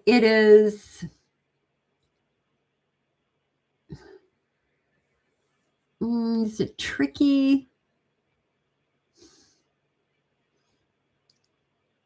It's a tricky type of pain to deal with because in the end, it's being driven by intense stress that sensitizes all the nerves. And so that's where we're going to maybe use anti-anxiety meds, antidepressants, but more importantly, just really good cognitive behavioral therapies like deep breathing and tapping, anything to bring that brain out of that painful, vicious cycle. Yeah. So anyway, okay. So again, I'm screwed on Facebook. I can't read what you're writing. Please don't take it personally. You can email me your question, or hopefully next week we will have this resolved. Again, my screen is being blocked by a Facebook AI window. YouTube, how are you guys doing on YouTube here?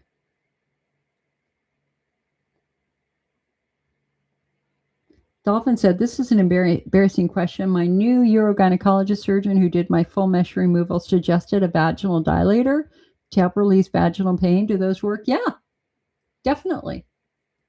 They definitely can work. Your muscles have gotten tight. And our job now is to massage that muscle and work that muscle to get it to relax and release. Remember, muscle fibers are like this. They're kind of horizontal fibers. And when they get tight and when they need to hold something, the fibers slide like this. And then when you relax, the muscles release, the fibers release like this. And so tight muscles are stuck here. They're just kind of stuck. And so how do we release it? We release it with massage. And once you kind of physically manipulate these muscles and get them to try to relax and release, they will go back here. And that's where you want them to be, because that's the natural, normal position for those muscle fibers. So a dilator is kind of like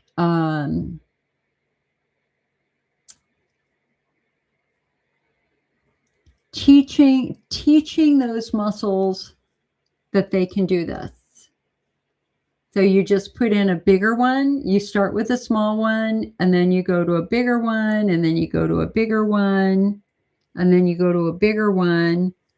And it's not sexual at all. There's no sex. There's nothing like that involved with this. This is just telling these muscles, showing these muscles, allowing these muscles to learn to adapt to different sizes. Obviously, they'd be very helpful for intimacy, but they're just helpful anyway, just to try to get these muscles to release.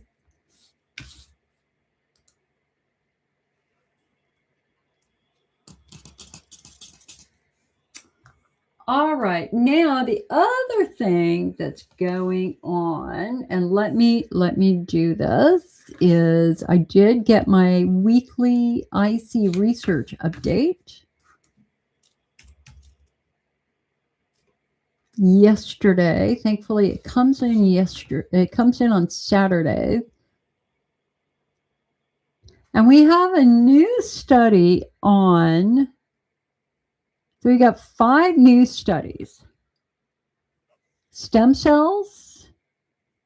No, we have 3 new studies.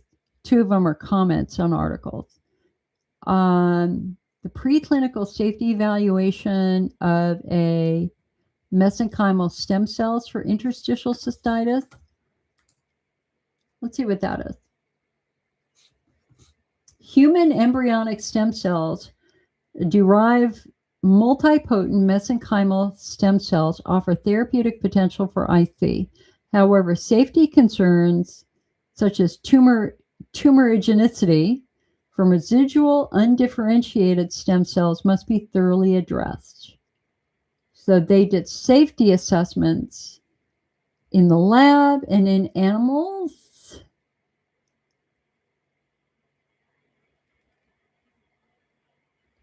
They found no adverse clinical signs or immune responses at doses correlating up to a human dose.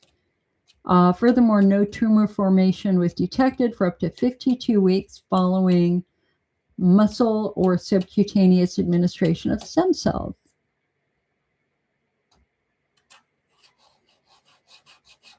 That's interesting. I've never seen a discussion about the risks of stem cells. I mean, the assumption has always been stem cells are good, but these are guys from Korea. All right. But the other ones, psychological and behavioral contributors to lower urinary tract dysfunction, trauma, stress, and neurobiological pathways. This is important because we can very clearly see now the role of trauma in sensitizing the central nervous system, especially childhood trauma.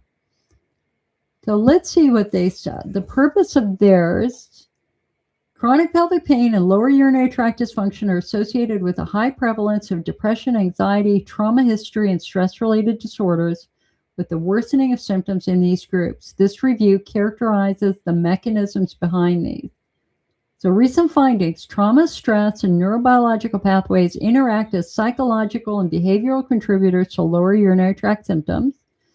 The immune system and neuroaxis share pathways in chronic pain as it relates to stress regulation and neurologic populations, with implications for symptom presentation.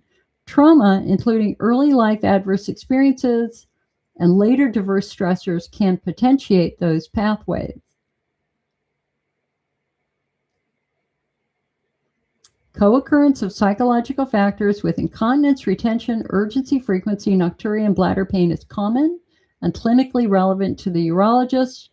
Psychological interventions have been demonstrated to improve both quality of life and symptoms themselves in concert with standard treatment approaches. So nobody is saying that IC is all in your head. Nobody is saying that IC is a mental illness. Nobody.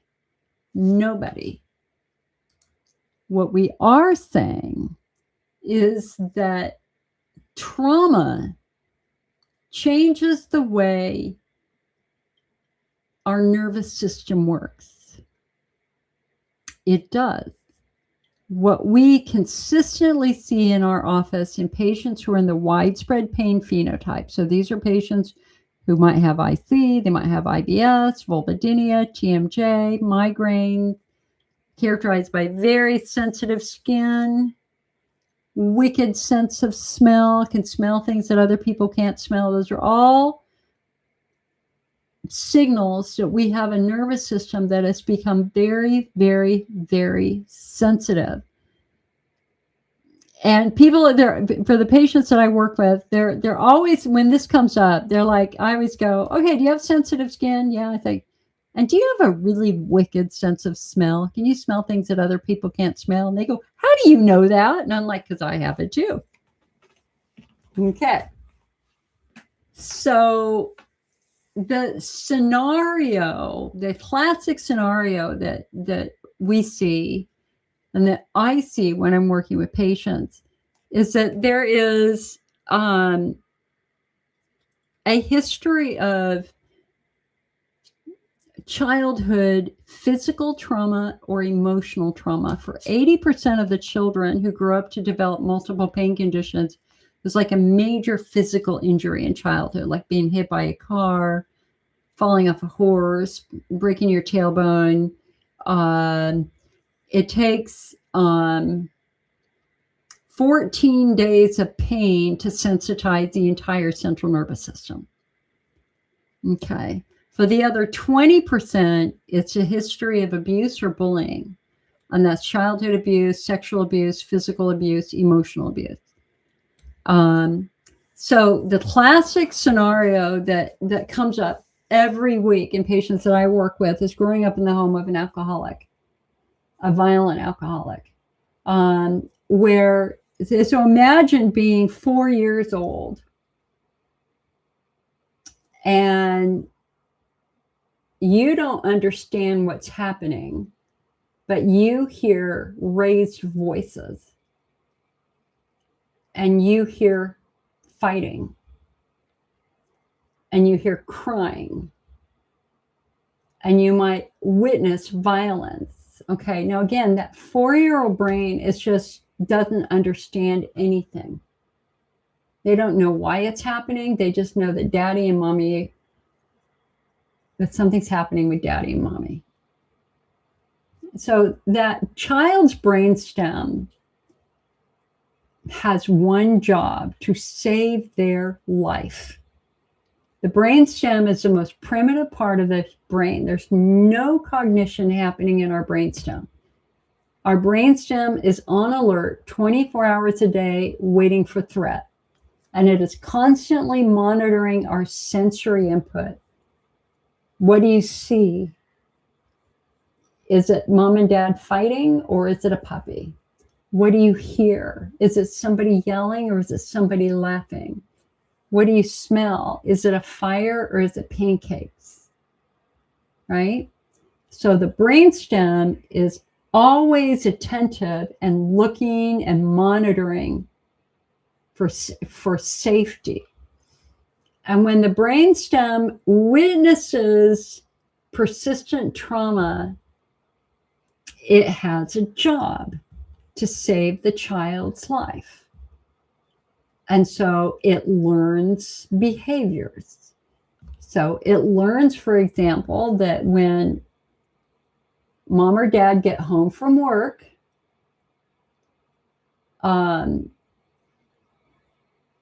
they start to drink. And then when they start to drink, voices get raised. And then bad physical things happen, which, believe me, there's some stories I could share that are heartbreaking. Okay, so that brain has now learned this lesson that when this person comes home, bad things might happen, so I better watch carefully. And then the brain becomes hyper vigilant. So that brainstem digs down looking for the earliest signs. So that child's brain is now listening for the car. And when it hears the car pull into the driveway or the garage door going up, it kicks in and becomes more vigilant. That child's brain goes into fight or flight. And then the back door opens, and it's gotten, now fight or flight's even more intense, because now the scary thing, the scary person is in the house. And it's listening. And that child who you think is watching TV has their ear kicked and they're listening. They know. Children don't miss a lot. They might not understand it, but they're attentive. Their brains are attentive. And then the pop of a beer can, that's associated with even more stress. So now we've got a child that is very, very hypervigilant, because they know that when mom and dad start drinking, bad things happen. And now you've got a child living in fight or flight every night for years, as long as they're in that environment. And that changes the way their brain behaves. That changes the way our brain behaves. Because even after they leave that environment, the brainstem knows the trauma. The brainstem remembers that trauma. So that child is going to be hypervigilant everywhere. Everywhere. They're going to be listening for the car. They're going to be listening for the pop of the beer can. And that trigger is something that haunts them often their entire life. You know, that's the thing about trauma, is that all it takes is a sound or a story or a memory, and it all comes back. And before you know it, your 66-year-old soul is reliving trauma that happened when you were younger.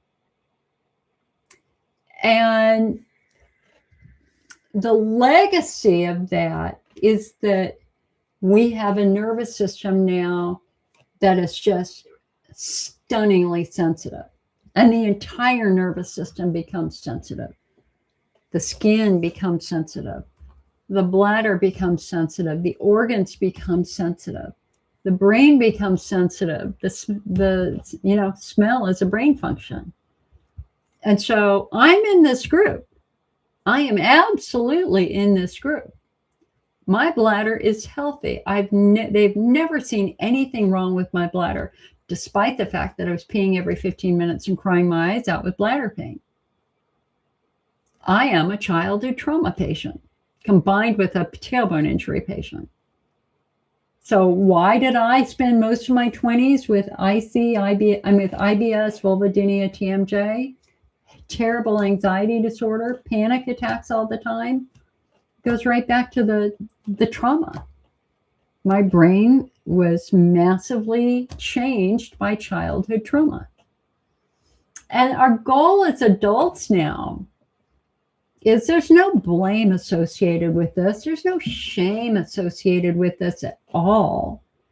This is what happens to somebody who goes through trauma. You were a kid. You had no control over what your parents did. You were an innocent victim in all of this. But I mean, it's interesting because I have met patients who were trauma victims who never got married, never had children, even though they wanted to, because they simply couldn't trust somebody in their lives. And I'm very similar to that. This definitely plays a role in my life for sure. I have met patients who have gotten married and have children, but they are housebound with massive anxiety disorder, and they don't understand it at all. It's like, why am I worried about everything? Why do I say no to every invitation? I want to go to my kid's baseball game, but my brain says no. I want to go on a trip with my husband, but my brain says no. Why? And the answer is really easy. That's a brain that's trying to keep you home because at one point in time you went through trauma. That's a brain that's working hard to keep you safe. But our challenge as an adult now is to recognize that the trauma was long past. We're safe. We have a roof over our head. Hopefully, we've got food on the table. In many cases, the abusers are dead. And yet we still live it like it was yesterday. And so this is where we as adults have to say, okay, I don't want to live with this anymore. I want to fix this. And be willing to try some of these really good new techniques that bring the brain out of fight or flight, that bring the brain out of reacting so strongly to innocent stimuli like hearing somebody open a can of Coke. It's not beer. Somebody's drinking Coke. It's safe, but their brain interprets that as being dangerous. And so EMDR therapy is something I had horrific anxiety disorder in my 20s and my early 30s. My anxiety was medical primarily. Like I would see an ambulance and it would scare me. And I mean, if I'm driving down the road, I would just like panic because I think I'd be in the ambulance. I once had a family member by marriage who drove an ambulance to family events. I could barely go. I just couldn't handle being near an ambulance. It's just the craziest thing. And I had a lot of panic attacks before doctor's appointments and job interviews. Even my first federal job, I was so sick, I couldn't go to work the first 2 days. I just had a massive stress flare. And then I finally got there, But, the role of stress and trauma, it's not a personal failing. It doesn't mean you've done anything wrong. It doesn't mean that I did anything wrong. It just means that you've been through something. That's all. You went through something difficult. I took an anxiety management class when I was 35 years old that completely changed my life. And that was the class that brought me out of anxiety. And the first thing, that happened, like I thought, now realize, guys, I had a master's degree and an award from the White House. Okay. Like I legit on the surface looked really strong. But on the inside, I have all these anxieties, right? And I just thought that I was fundamentally damaged. I couldn't talk about my trauma. I mean, I didn't talk about my trauma for 40 years, even in grad school. I just couldn't talk about what happened to me when I was attacked. Okay. And so when I went to the class, and it was a class called Phobies, and it was created by an orthopedic surgeon with anxiety disorder, the revelation happened in the first 5 minutes because I got to meet other people with exactly the same thing. And it was really clear that we were all perfectly normal people who had been through something. We'd just been through something. We've been through trauma. And like all the shame fell away, all the guilt and the shame that I'd been carrying for so long. It's like, oh man, you too? That happened to you too? Yeah, that happened to me too. Oh, okay. It was never my fault, ever, ever. And it's not your fault. It's just not. And then the second thing the class said is, how many of you say no to every invitation? We all look at each other, everybody. Hey, Jill, you want to? No. You want to go to? No. Like before people could even verbalize the invitation, out of my mouth said no. And I legit wanted to do everything. I wanted to accept everything. I did not understand why I said no to every single invitation for my 20s. Talk about burning your social circles. I had no social circles by the end of my 20s, but 2 people. Because I said no to everything. And again, this instructor said, how many of you say no? We all raised our hand. He goes, you know what that is? We're like, no, what is it? He goes, that's guarding. That's your brain trying to keep you safe. That's your brain saying, stay home. You're safe at home. Don't go out in the big, scary world. And so if your trauma was at home, if your trauma was outside of the home and home was your safe place, your brain's saying, stay home, stay home. And I will legit honestly say that, have I ever been able to enjoy, like fully enjoy a vacation? Like I've been to Hawaii a couple of times. I've been to Europe. No. The entire trip, my brain is saying, go home, go home, go home. It's just like, when are you going to go? 5 days. When are you going to go home? 4 days. When are you going to go home? 3 days. And that really has limited my enjoyment of being able to go and do things. It has. That's the guarding response. That's your brain saying, you were hurt at one point in time. I don't want you to get hurt again. So stay home. It's safe at home. And then he said, how many of you are super sensitive? Like we all raise our hands. How many of you are sensitive to chemicals? We all raise our hands. How many of you are sensitive to medications? We all raise our hand. You catch the theme here? Sensitivity. That's what happens when nerves get injured like this. And he said, just as you guys are sensitive to chemicals on the outside, you're also sensitive to chemicals on the inside. And right now, you are all overdosing on adrenaline. You have so much adrenaline shooting through your body right now. That's what's driving the panic. That's what's driving the tears. That's what's driving the rapid heart rate. That's what's driving the nausea. It's all driven by adrenaline. So why does that happen?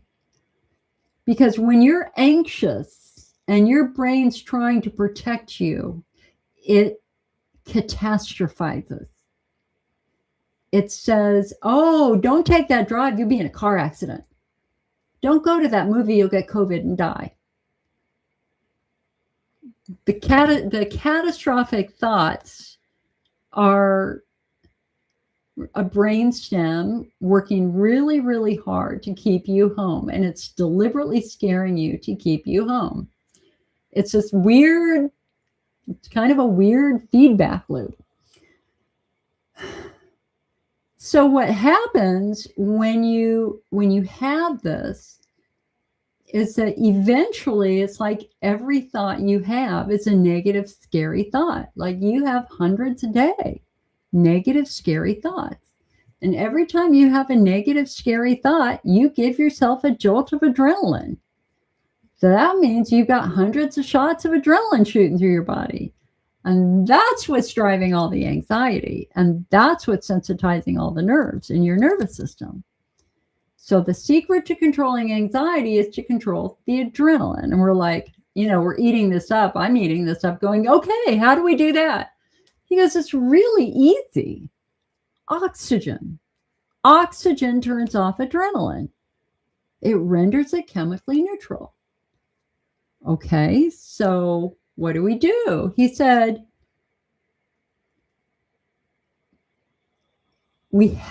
every time you have a negative thought, I need you to do this specific sequence of events. Number one, visualize the stop sign. Just, your brain says, no, you'll get in an accident. Just say, stop. Just stop it. I don't want to hear it anymore. So visualize the stop sign, then take a nice, slow, deep breath. In for 3, out for 5. Okay? And that deep breath, the oxygen of that deep breath has now rendered the adrenaline from that negative thought chemically neutral. It's done. It's over. It will never haunt you. Okay, so stop sign, deep breath. And the third thing is you have to remind yourself it's a thought. It has absolutely no power. It is just your brainstem exaggerating.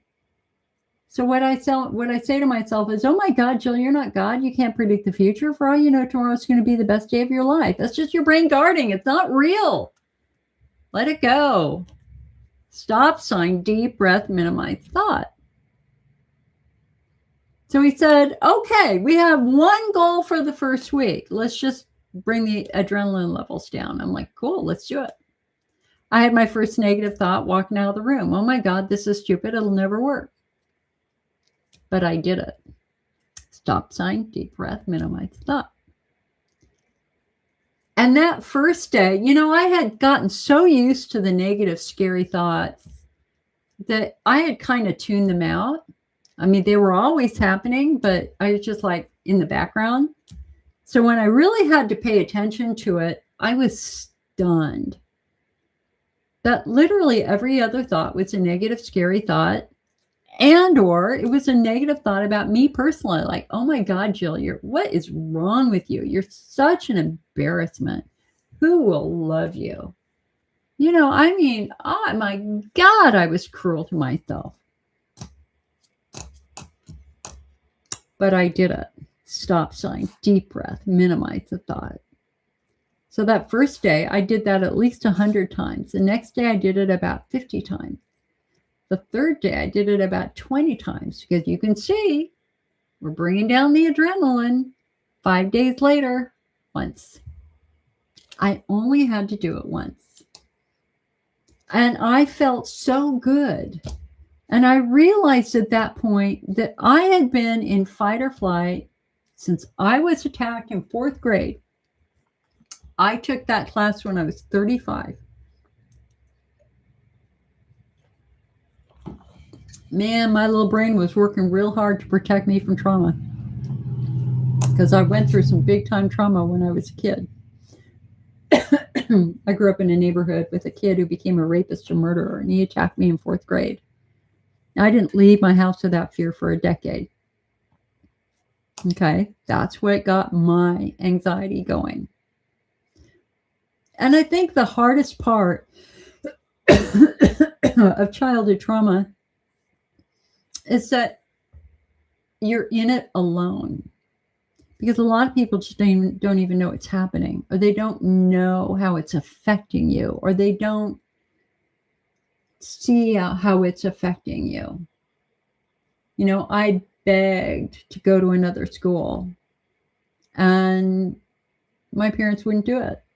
So I went to school with the guy who became the rapist murderer. And the year I went away to school, I raped and murdered my neighbor. I mean, this was somebody who was killing animals in elementary school.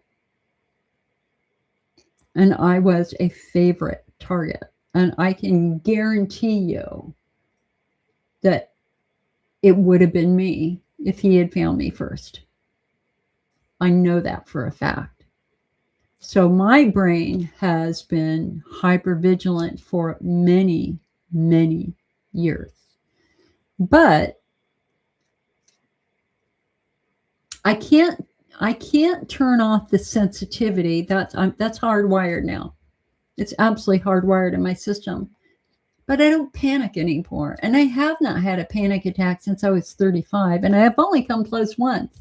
And that was in the dentist's office. Why? Because I never let the adrenaline build up anymore. Stop sign, deep breath, minimize the thought. Girls, I have been through breast cancer. I have been through horrific medical stuff in the last couple of years, along with making decisions for my parents' deaths and all that sort of stuff. And I didn't have a single panic attack because I'm literally on the way to surgery doing stop sign, deep breath, minimize the thought. And my rule is, listen, every day, I mean, I was really good until COVID. I went from having hundreds of negative thoughts to maybe having one a week for many years. Man, I was on it. My brain health was good. And then COVID hit, and COVID was really scary, you know, and so the anxiety started coming back, but I had my tool, stop sign, deep breath, minimize thought. And so now I have generally one negative thought a day, and it's always about an earthquake. Don't ask me why. I have no idea why my brain goes, is the big earthquake going to hit today? But it does. It's either, is the earthquake going to hit or is the fire going to hit? I think a lot of us are now driven by environmental catastrophe. So I can let that slide.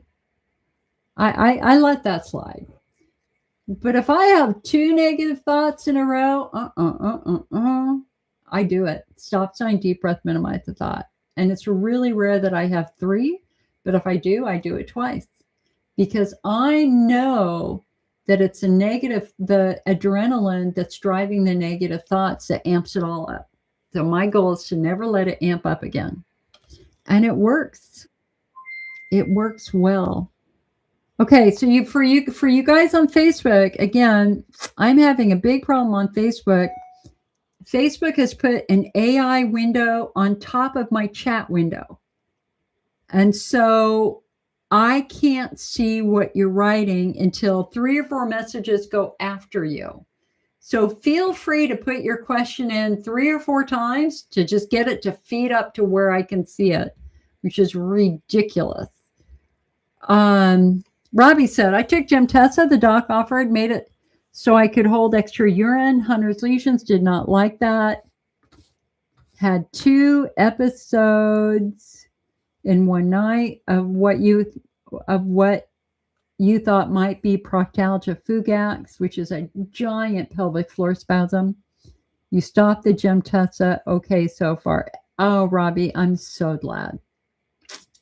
Yeah, medications have ripple effects. They really, really do. Miriam, I cannot see what you wrote. If you can copy it and write it again, Like put it in 3 or 4 times to get it to feed up. That would be great because right now Facebook is messed up big time. Okay, I just heard an email. Or you're welcome to email me also. My email is icnetwork@mac.com, short for Macintosh Computer. Betsy said,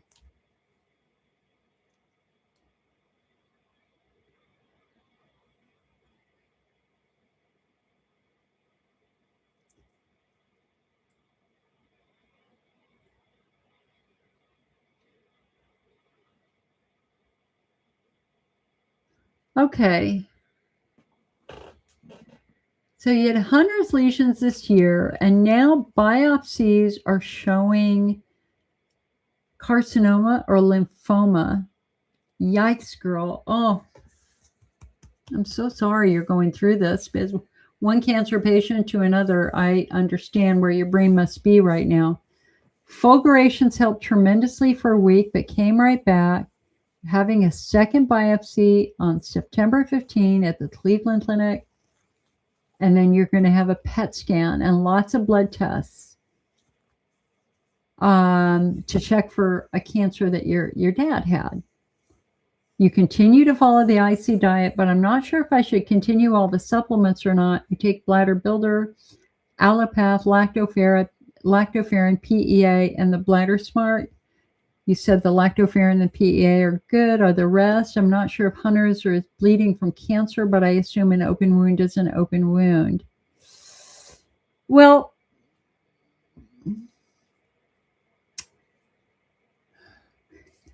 cancer doesn't always present as an open wound, hun.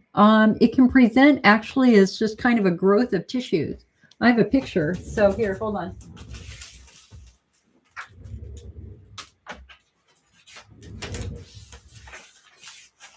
So let me show you one picture of bladder cancer. Were you a smoker? Did you smoke? Because smoking is the #1 cause of bladder cancer. Because all those carcinogens end up in your urine. Here, hold on. Let me find this picture. Here you go. Right? So remember, cancer happens when cells start to multiply more than they're supposed to. So it's an uncontrolled growth of cells that create tumors. So this is an example. You can see it's kind of like rice noodles, like clear pasta in a way. So this is more an example. This is a good example of the bladder cancer that I'm the most familiar with. And so obviously what they would do is they would try to surgically remove that, or they're going to treat it with Bacillus calmette-guerin, BCG. Bladder cancer is actually one of the easiest cancers in the human body to treat. If it's just in the bladder wall, usually it's pretty easy to remove. And BCG can do it, and surgery can do it too.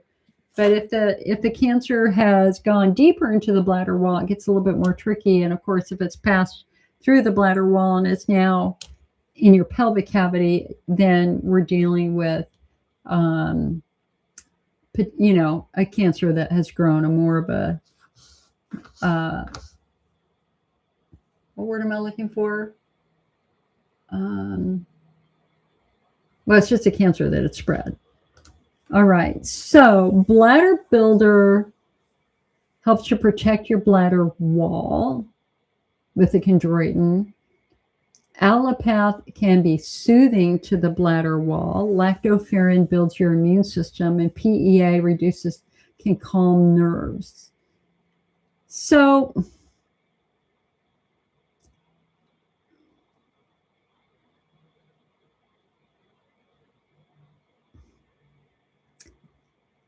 what would I take out? I mean, it's tricky because you don't know what you have right now. No, we don't really. They think it might be cancer, but they're not sure right now. If I were to take anything out of the mix, it would be aloe and allopath. Aloe products are tend to be soothing, but I think the PEA to reduce pain and discomfort, and there is good lactoferrin cancer research, and there's good. Here, hold on. Let me just go to the National Library of Medicine, and let's just see what they say. So let's do cancer pain, palmitoyl ethanolamide. Let's see.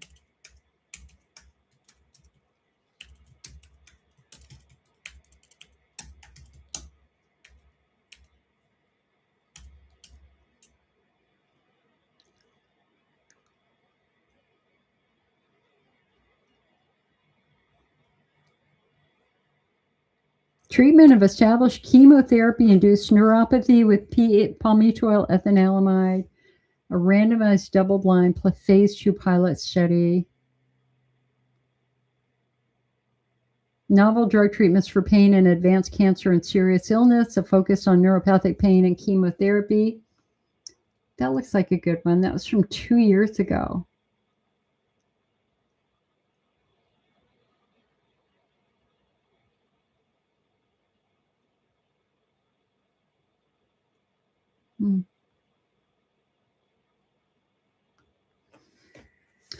Well, cancer is its own unique journey, and you should not rely on anybody online like me or anybody online for advice. You've got to work with your oncologist. You've got to work with your doctors. We've got to understand the type of cancer you've had. You have to understand if it's progressed and go from there. So